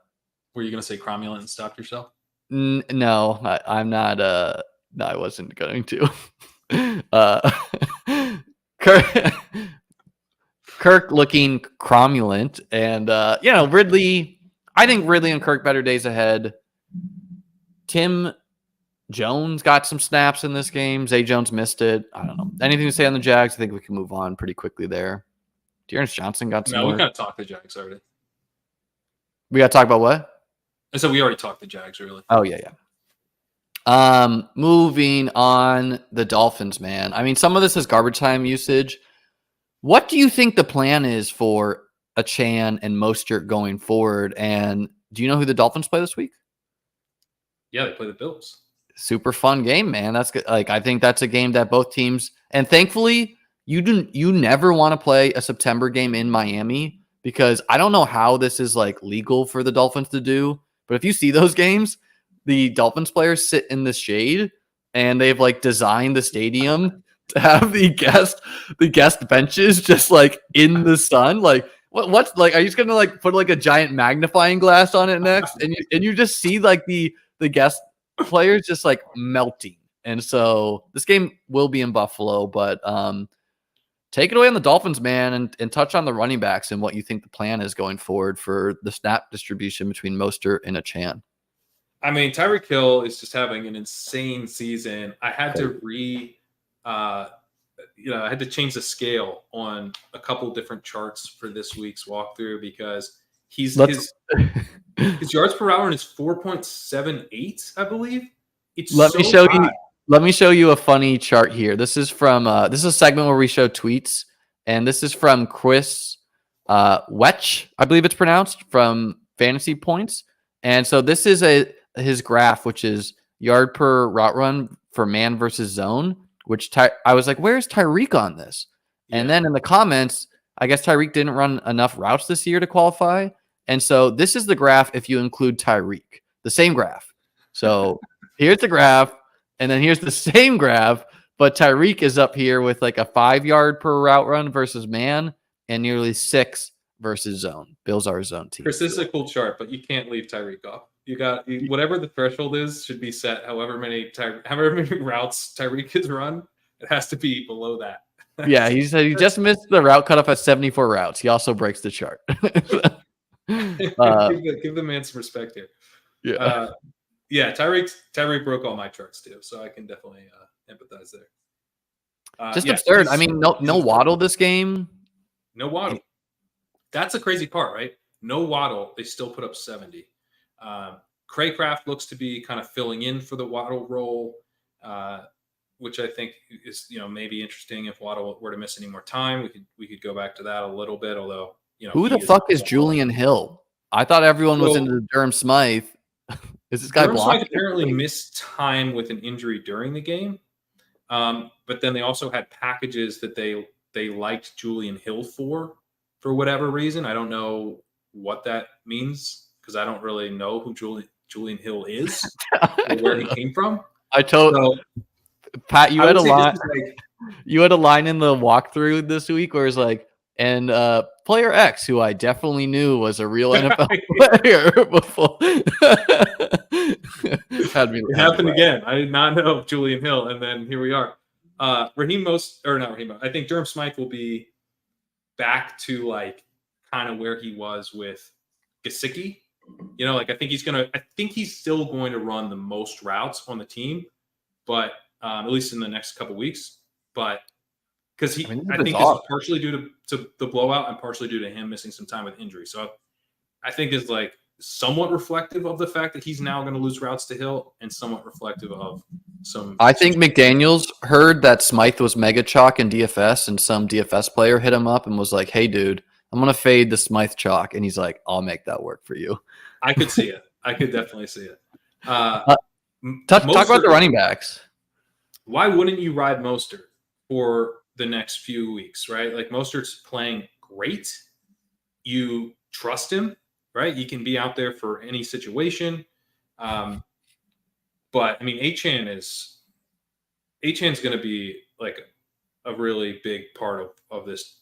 What this is like stretch is. He's getting like so much opportunity on so few snaps.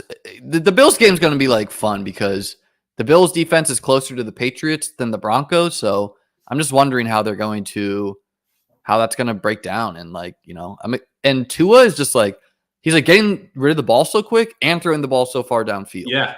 Yeah. It's nuts. Yeah. That's not my note in the walkthrough too, is that he had the fastest time to throw entering week 3, but he had like 6-8 quick throws, whereas like Sam Howell was at like 1.5 or something.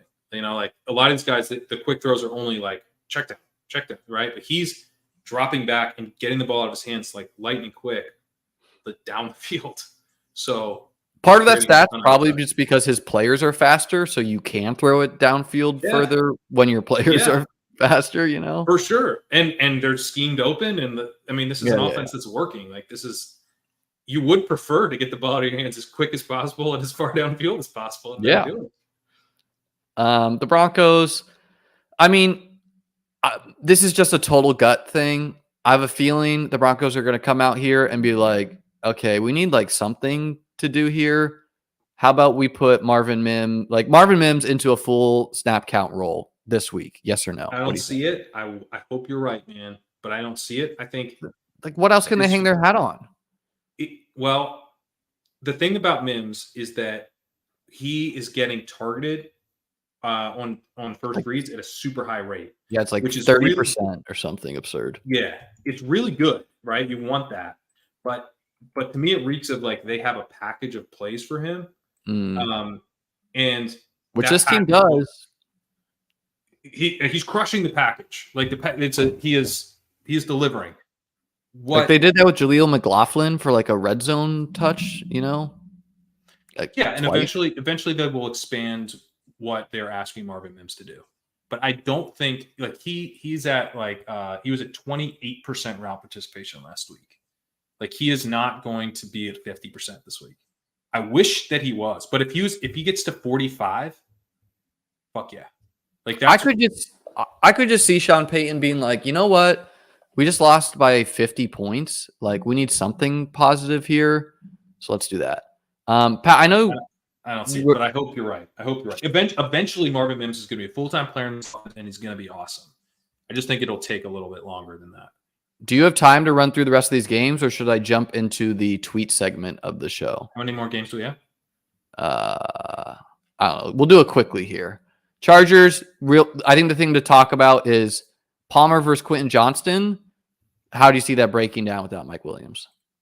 Johnston isn't ready, and he will get brought on slowly. But will he be, by default, is he going to be at, like, just put Palmer where Mike is and put Quentin where Palmer is? So, is like, in this game, is he... Maybe, but then they bring in... Who do they bring in?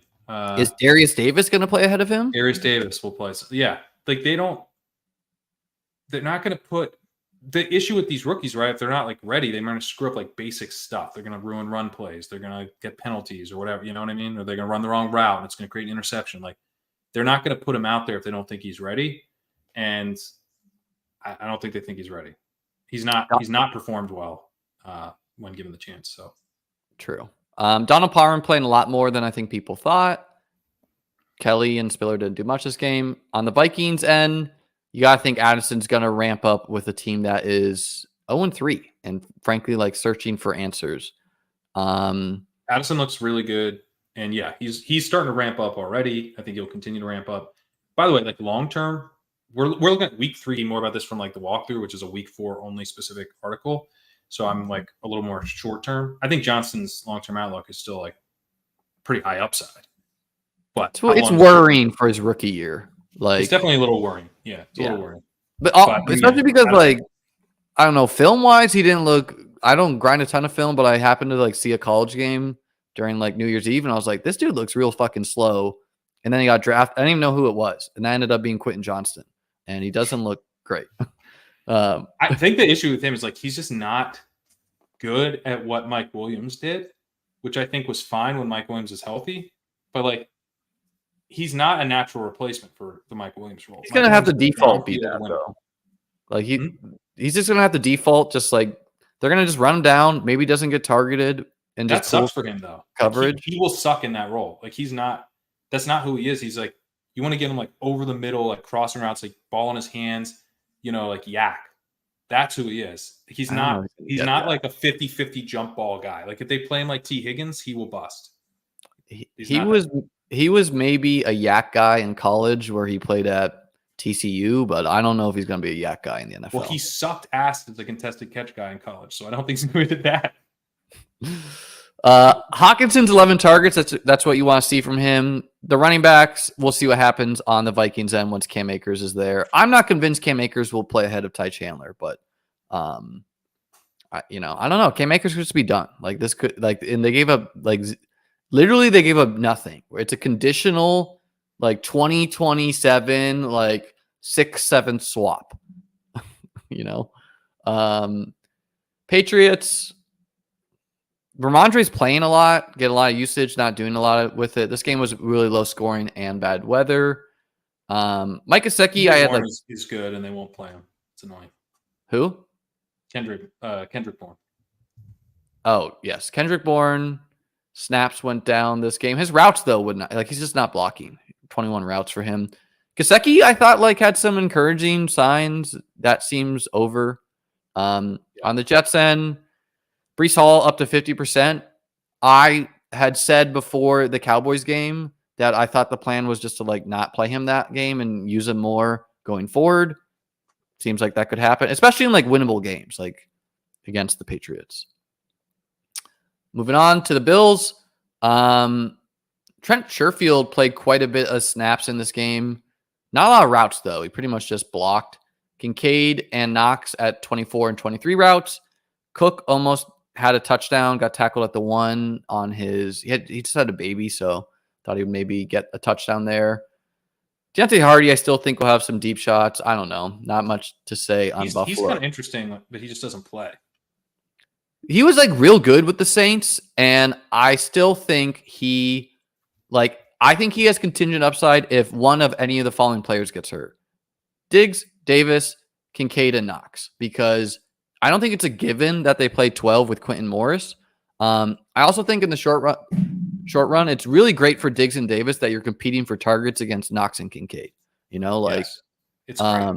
That's like really great. It's and really Davis, 4 targets, almost had 2 touchdowns. He caught one, and then he ended up getting 1 catch. The other touchdown was like a half foot out of bounds. So on the Washington side, don't play Brian Robinson in trailing games. Everyone kind of sucked here, though. I thought the Bills D was like a no-brainer because the Commanders pass a lot and can't block, which is like, you don't want to play defenses against teams like the Jets who will just like not pass. Like, you want to play teams against teams like Sam Howell who like will pass and poorly, or like Sam Howell's down to chuck it up. And Pickett, like they're passing a lot, but they just can't block, Seahawks. I think the Seahawks is kind of interesting to touch on. Let's talk about JSN. Let's talk about Zach Charbonnet. Let's spend a second here. Yeah, JSN is not looking good. That's looking like a big miss for me. It's early, Pat. It's early. It's early, but I need some hopium from you. I was not thinking that was going to be your opener. No, it's been real bad. I mean, he broke his wrist. Is that playing into it at all? Say it. Is his broken wrist playing into it at all? Do we think? Maybe it's possible, but he just doesn't appear to be like a big priority for what they're doing. He's running around on 63% of dropbacks, which is a lot lower than I was hoping. They're still doing, a decent amount of the 2 tight end set stuff. He has an 8% first read target rate, which is like, that's terrible. Metcalf is at 17%. Lockett's at 20% there. He's not drawing targets really outside. He is actually drawing targets outside of the first read stuff, but a lot of it's on screens. So 23% of his targets are on screens. So it's like the Zay Flowers type of red flag, plus he's not like an important, like they don't seem like they're trying to get him the ball like outside of the screens. Whereas Zay Flowers, but without 10 targets. Yeah, that's not really going to happen with JSN right now. So I'm definitely a little bit nervous about JSN because like I want to see what Mims is doing, right? I want to see guys like get this guy on the field, guys. Like this guy's crushing, right? Like I kind of rather have that than and Mims is in the 20s in terms of their out participation, but he looks so much better than the competition.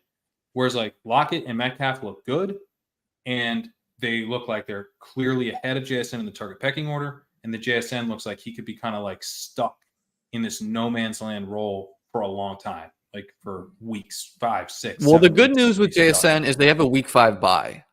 So if like what's he showing for them to change things up significantly? I wish they had a week 8 bye because he's not going to show enough in week 4 for major changes in week 5. You know what I mean? So, I would say that the Seahawks missing their tackles, like I would have thought that would have been good for JSN, a guy running a shorter A dot. Me too. How about Charbonnet? Yeah, like the A dot. Sorry, the A dot's the other thing, man. Like, it's A dot 2.4 A dot. Rondale Moore 2.4. Not good. Not he good. He has it on non-screens because that's something that can mess with A dot. If you are getting a lot of screens like he is, it can lower your A dot a lot. On non-screens, he's at 3.9. What the hell is going on? Yeah, it's not great. And I thought he went later in the real NFL draft than I thought he would, which maybe should have been like a little bit of a sign, like after the big years we saw from Olave and all these other rookie wide receivers. Like, why is JSN going in the 20s, And I don't know, but I'm leaving the light on. This isn't to say that like he is definitely going to be bad or anything. It's been 3 games, but like he was priced as someone who needed to be like really good and contribute pretty quickly, right? Or like maybe not contribute right away, but then be like an Amon-Ra type of scorched earth stretch. And he's not contributing quickly, and I don't feel great about that scorched earth stretch right now. So he's got contingent 6th round tag minimum. Yeah. What'd you say? He's got contingent upside minimum, I would say. But he was way too expensive if this is what he is. And way too much 2 tight end sets, but they were up a lot. Charbonnet, finally up to 50% of usage. Like, you got to feel good about him going forward. He's done nothing. He's playing 2-minute drill, although he's just like pass blocking for that. So let's move on from looking at the games because we're running long here and get into the segment where we look at tweets I found interesting from around the community. This first one, I don't know if you saw this yet, Pat, but this is from Gracie of North Astrology. And the talk around town is Taylor Swift and Kelsey. And are they together or are they like, are they actually together? Honestly, I don't know or care, but I just thought I just find astrology people hilarious. And I like to pretend I am an astrology person sometimes. Like, just like, those people who are astrology people do not understand you're joking when you're like, yeah, like my moon sign is aligned with my Scorpion chakra. Astrology is funny because like when any of this stuff, it's like it's really like revealing about how the brain works. Because when you see like all the predictions, it's like doesn't apply. Holy shit! How do they know that? Well, let's just read some of these, man. So he says, his Libra sun and her Mars boost her 11th house of friendship and community. Like, this is shit I would say to make fun of it. Like, that's an absurd line to open up with. Well, so because I'm still following F1, which is the most boring sport on earth. I'm actually now angry at Drive to Survive for getting me into F1 because it's so boring. I listen to podcasts on F1. That's how deep I am into it. And like races that I like fast, like I'll just like hit skip on because they're so like eye bleeding boring. Jesus Christ. I'll listen to reviews and they're like, what a race. What a race. I'm like, what the fuck is this sport? How did I get into this? This sucks. Whoa, So, anyway, so I know from listening to that type of stuff that there was like rumors going around that one of the drivers in F1 was with Taylor Swift, I believe over the summer or maybe the late spring. So there's like, I don't know. Like that's like literally only information I have other than like people freaking out because she was I think the NFL cut Taylor Swift a $3 billion check and it's going to pay off. What would have been a good segment for this, and maybe I'll do this for Thursday night with you guys, is I will make up something and then I'll read a line from this and you tell me which one is made up by me and which one is an astrology girl thing to say. Let me just the F1 thing, because like it turned out that like there was no truth to that at all, but the F1 driver like just like ran with it because he's like, yeah, sure, like I might be Taylor Swift. That sounds fun. So I'm like, is this even? What are we even talking about? Like, are they? I guess chat. Let me know. Are they together or what's going on? They are dating, I think, but are they? Okay. I'm sorry you're obsessed with F1. I never got into it. I didn't watch Drive to Survive. You shouldn't. I would not recommend it. This is Pat asking for help, guys. We're not going to give it to him though. His moon and her sun are hilarious, and their connection feels. Next tweet. Yeah. So the next tweet, I asked Pat to, if you feel like it, tweet out something about the NFL the past week for us to discuss on the show, and skimmed his tweets, and this is what I got here. So it says Luke Getsy game plan prep, and I don't know what this is from. It says any game plan ideas. And then it says, Justin Fields is fast. Never answer the phone. And then it says, who is this? So this is a niche thing that I don't understand at all. So just tell us what you're showing here, Pat. So this is from the movie Memento, in which a guy has no short-term memory and has to tattoo everything on his arm. So never answer the phone is actually what is tattooed on his arm. In the movie, I added Justin Fields is fast. And it's Luke Getsy because he can't seem to remember that Justin Fields is fast and that the offense only works when they run the ball with Justin Fields. And he's forgotten again, guys. He's forgotten again. He doesn't remember that Justin Fields is fast. I hate to break it to you. And they are not going to run with Justin Fields. They're going to blow it. You should see Memento. It's an amazing movie. Okay, I'm the chat's telling me that I will watch it. It is the toilet bowl game of the week, Bears versus Broncos. I got some interest in the DFS perspective from that one. Justin Fields could break. Are you IMDb or Rotten Tomatoes for movies? Rotten Tomatoes, but audience score. I do not like the critic score because critics can be bought, and like I don't care what some fucking fart sniffer thinks about, a Nick Cage movie. Like I like bad movies. I like plenty of bad action movies. So if you're like a man of the people, you got to be over on IMDb, where if you look at like the best movies ever, they're all like great movies that you like. If you look at the best movies ever by Rotten Tomatoes, they're like art house, like this is the movies you're supposed to like. Memento, by the way, 8.4 rating on IMDb, which is an excellent rating. It's hard to have anything above 8 on IMDb. So check it out. Great movie. Okay. And I will check out IMDb. Going forward to some charts I found interesting. This is, again, from Chris Weck. Yards before contact versus yards after contact. And it's for running backs here. Devon Achane kind of breaking this bad boy.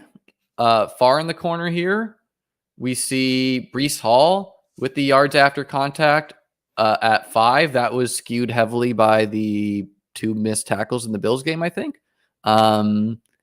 And I don't know, anything you want to touch on here? Anything stick out to you? Looking pretty good. Who? DeAndre Swift. Yes, he is. I mean, this is like partially an O-line stat, I assume. Yards before contact. Yards before contact is partially an O-line stat, but it's also partially a running back stat. Yes, because you like running away from the guy. The guy's not looking good. Cam Akers, Deion Jackson, Ramondre. Yeah, this has been bad for Ramondre. Ramondre's never. I've always been a Ramondre guy, but he's never flashed elite, holy shit type of efficiency the way Tony Pollard has, the way Breece Hall has.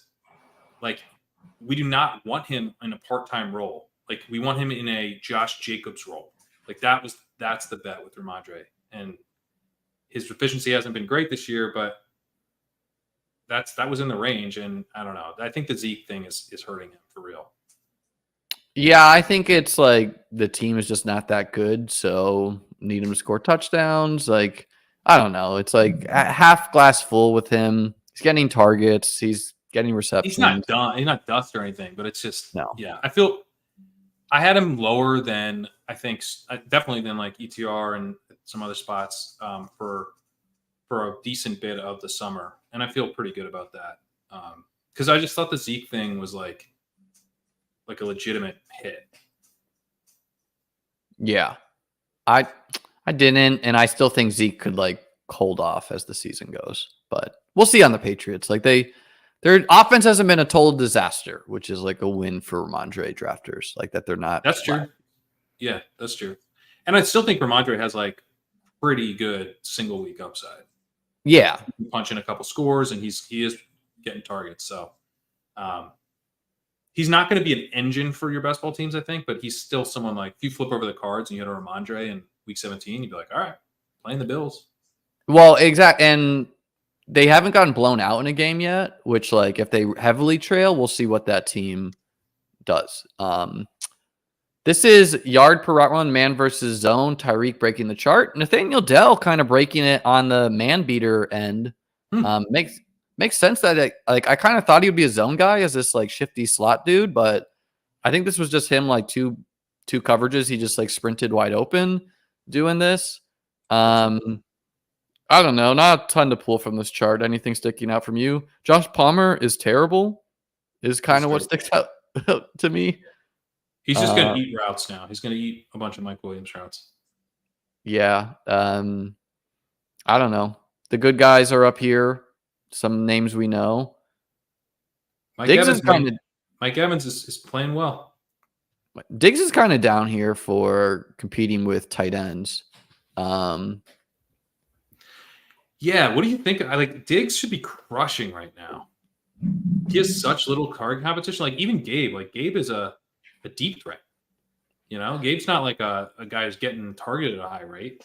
He should be crushing in targets. I think it was this. Against the Jets, the plan was to target the tight ends and don't throw to the outside wideouts as much, although that was Diggs' best game. Against the Raiders, they could do literally anything they wanted because they won by so much. Against the Commanders, it was only 16-0 in the fourth quarter. So it's not like the game was over until later in the fourth. But I don't know. I mean, he has a bunch of yards and stuff, so I don't know why he's down on this chart. Could be small sample stuff. This is a tweet from Jacob Gibbs that says targets where the player was deemed open or wide open. And so you got Puka Nacua at 22 of his targets, 18 by Keenan Allen, 17 by Olave and Zay Flowers, 16 for Chase, who Chase people were freaking out about. Tyreek, Lamb, and Evan Ingram tied. Sam Laporta down at 14. Anything sticking out from you here? Some tight ends make sense where they just get underneath wide open targets on teams with good wideouts. Elijah Moore. I mean, Elijah Moore's been pretty good to start the year. These underlying stuff. Adam Thielen somehow shows here. Moving on. Oh, he was 12. Sorry. He was 12. Yeah. That's not great for me. His yards per route run has been better than I thought it would be. It's the Andy Dalton connection, man. Yeah. Well, no, if he's getting open, that's what I don't want, right? I can live with him having an Andy Dalton connection. That's not going to last. But if he's getting open, then he was a better pick than I thought he was. Especially because Mingo's I'm not worried about it. Mingo's look kind of bad, but he is. Mingo does not look very good. I also think he might still be the right answer there, but it's more just he's a rookie who's getting a lot of playing time right away. Yeah. This is from Ryan Heath, also at Fantasy Points. How productive has each player been compared to their share of first read targets? So, and he adds, Rashid Shaheed has approximated Michael Thomas' yardage on a third as many first read targets. Courtland Sutton has surprisingly given the Broncos more than Judy has, despite fewer first reads. And so you got guys with 30 with nearly 40% first read target share. Diggs, that makes sense when you can. This graph is so small for you. Sorry. You got Diggs, you got Puka, AJ Brown, Amon-Ra, Mike Evans, Olave, Garrett Wilson, Flowers, Pittman, Chase. I don't know. Anything sticking out to you? Jacoby Myers and Diggs are both going to be here because it's a narrow target tree. Myers even more so. On the negative end, you got some like tight ends and some bad wideouts. I don't know. The coloring of this graph, Ryan, is terrible. You do a lot of great graphs, but I don't like the green and red. People are red, green, color. Show my chart, man. Oh, man. I've shown charts from Ryan the past 3 weeks. That's giving love. And they've all sucked in their coloring. No, this is the first time he did green and red. He did black in the past. I don't know what the aquamarine green is. Well, it's just small for me. It's a big thing. Okay. I think generally, like, especially early on in the season, I would much rather have like the Thomas side of that or the Judy side of that where I'm getting the first read targets, because that's showing me that the offense wants to get that guy involved, or they're calling plays that are going, to have that guy. Now, it's all small sample right now.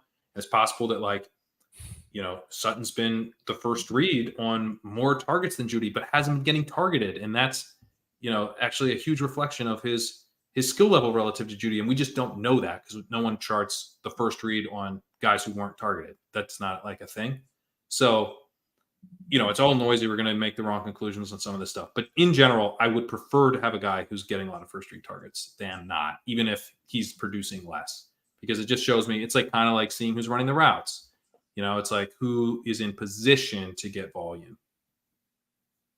So this graph, that makes sense to me. This graph is first read target share on the x-axis and then air yard share on the y-axis. And so here's Zay Flowers here, who's getting a north of 35% first read target share, but his air yard share is down to 0.25.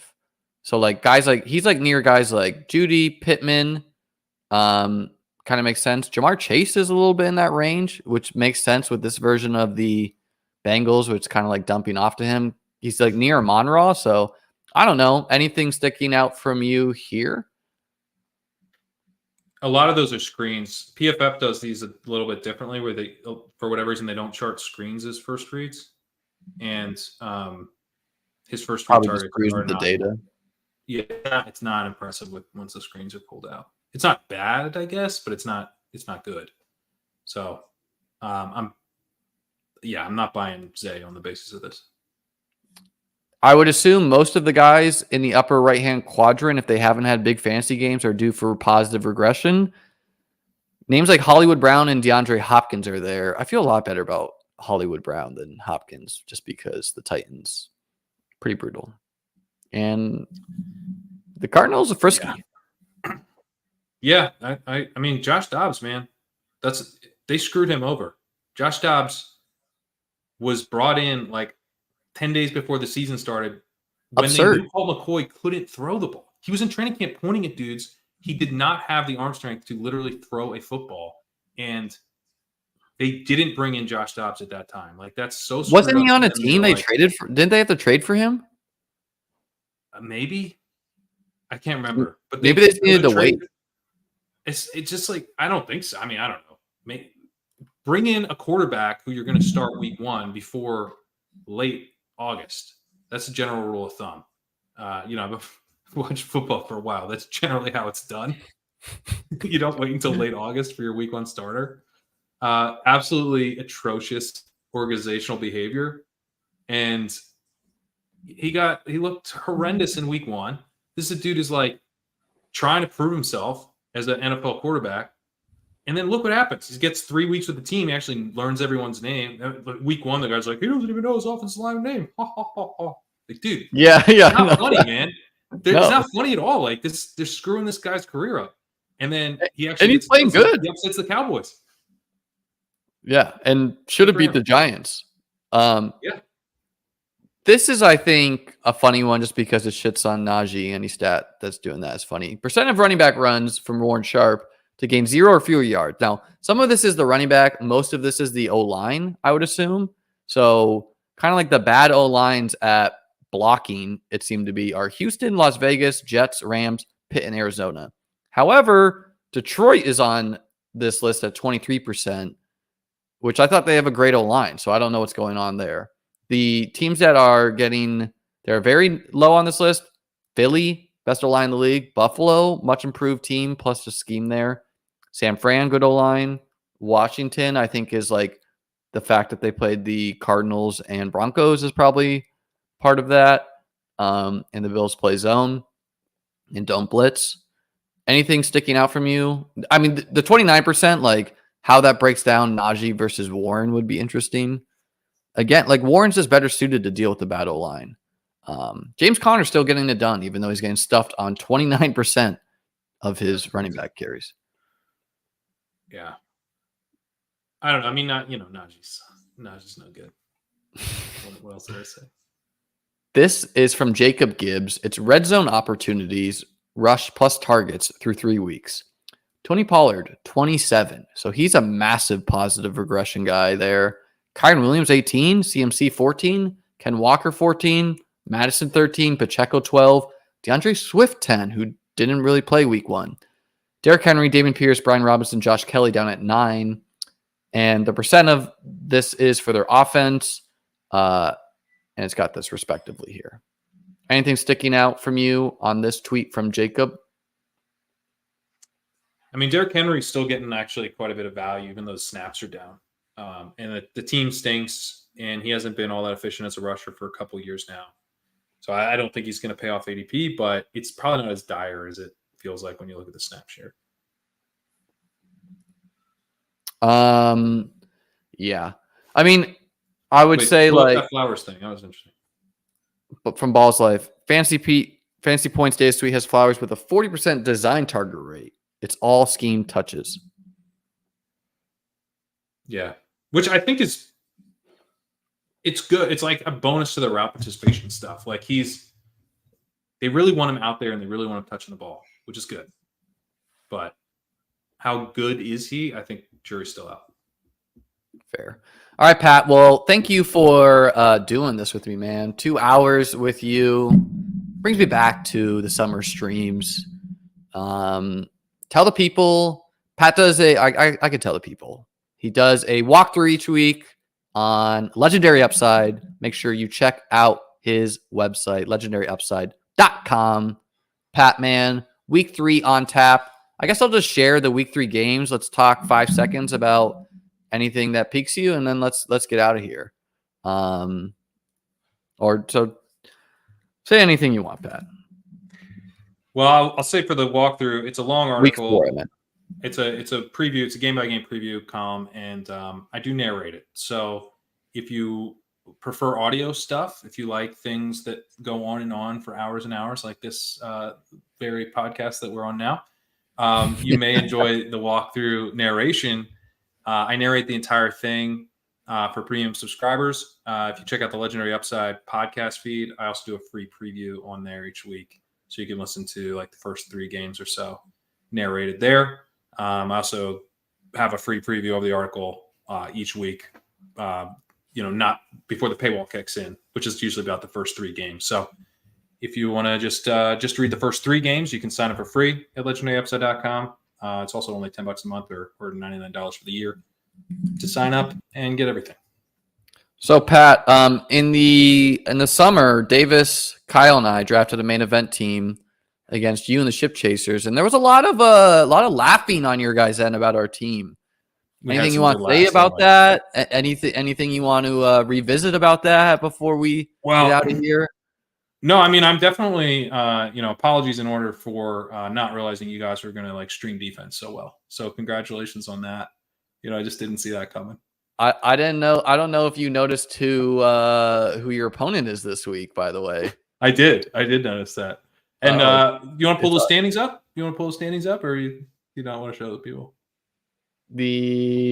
Looks like you got us by 6 points, but that's right, baby. Your points against is near best in the league with 386, where we are way higher at 4 420. So you're playing some great fantasy defense. Seems like. Our Cowboys D, man, I don't know. They only got 2 points last week. Might be droppable. So, all right. So that was Pat's apology. Could work on that. One of his many things he could work on. You got to beat us for an apology, man. For me, just hit subscribe to the channel, guys. Hit the like. I'll be back later in the week with some more content. Friday Pick'em show. Just missed our Pick'em by half a yard to Zay Flowers. Pretty brutal. Our 5-pick.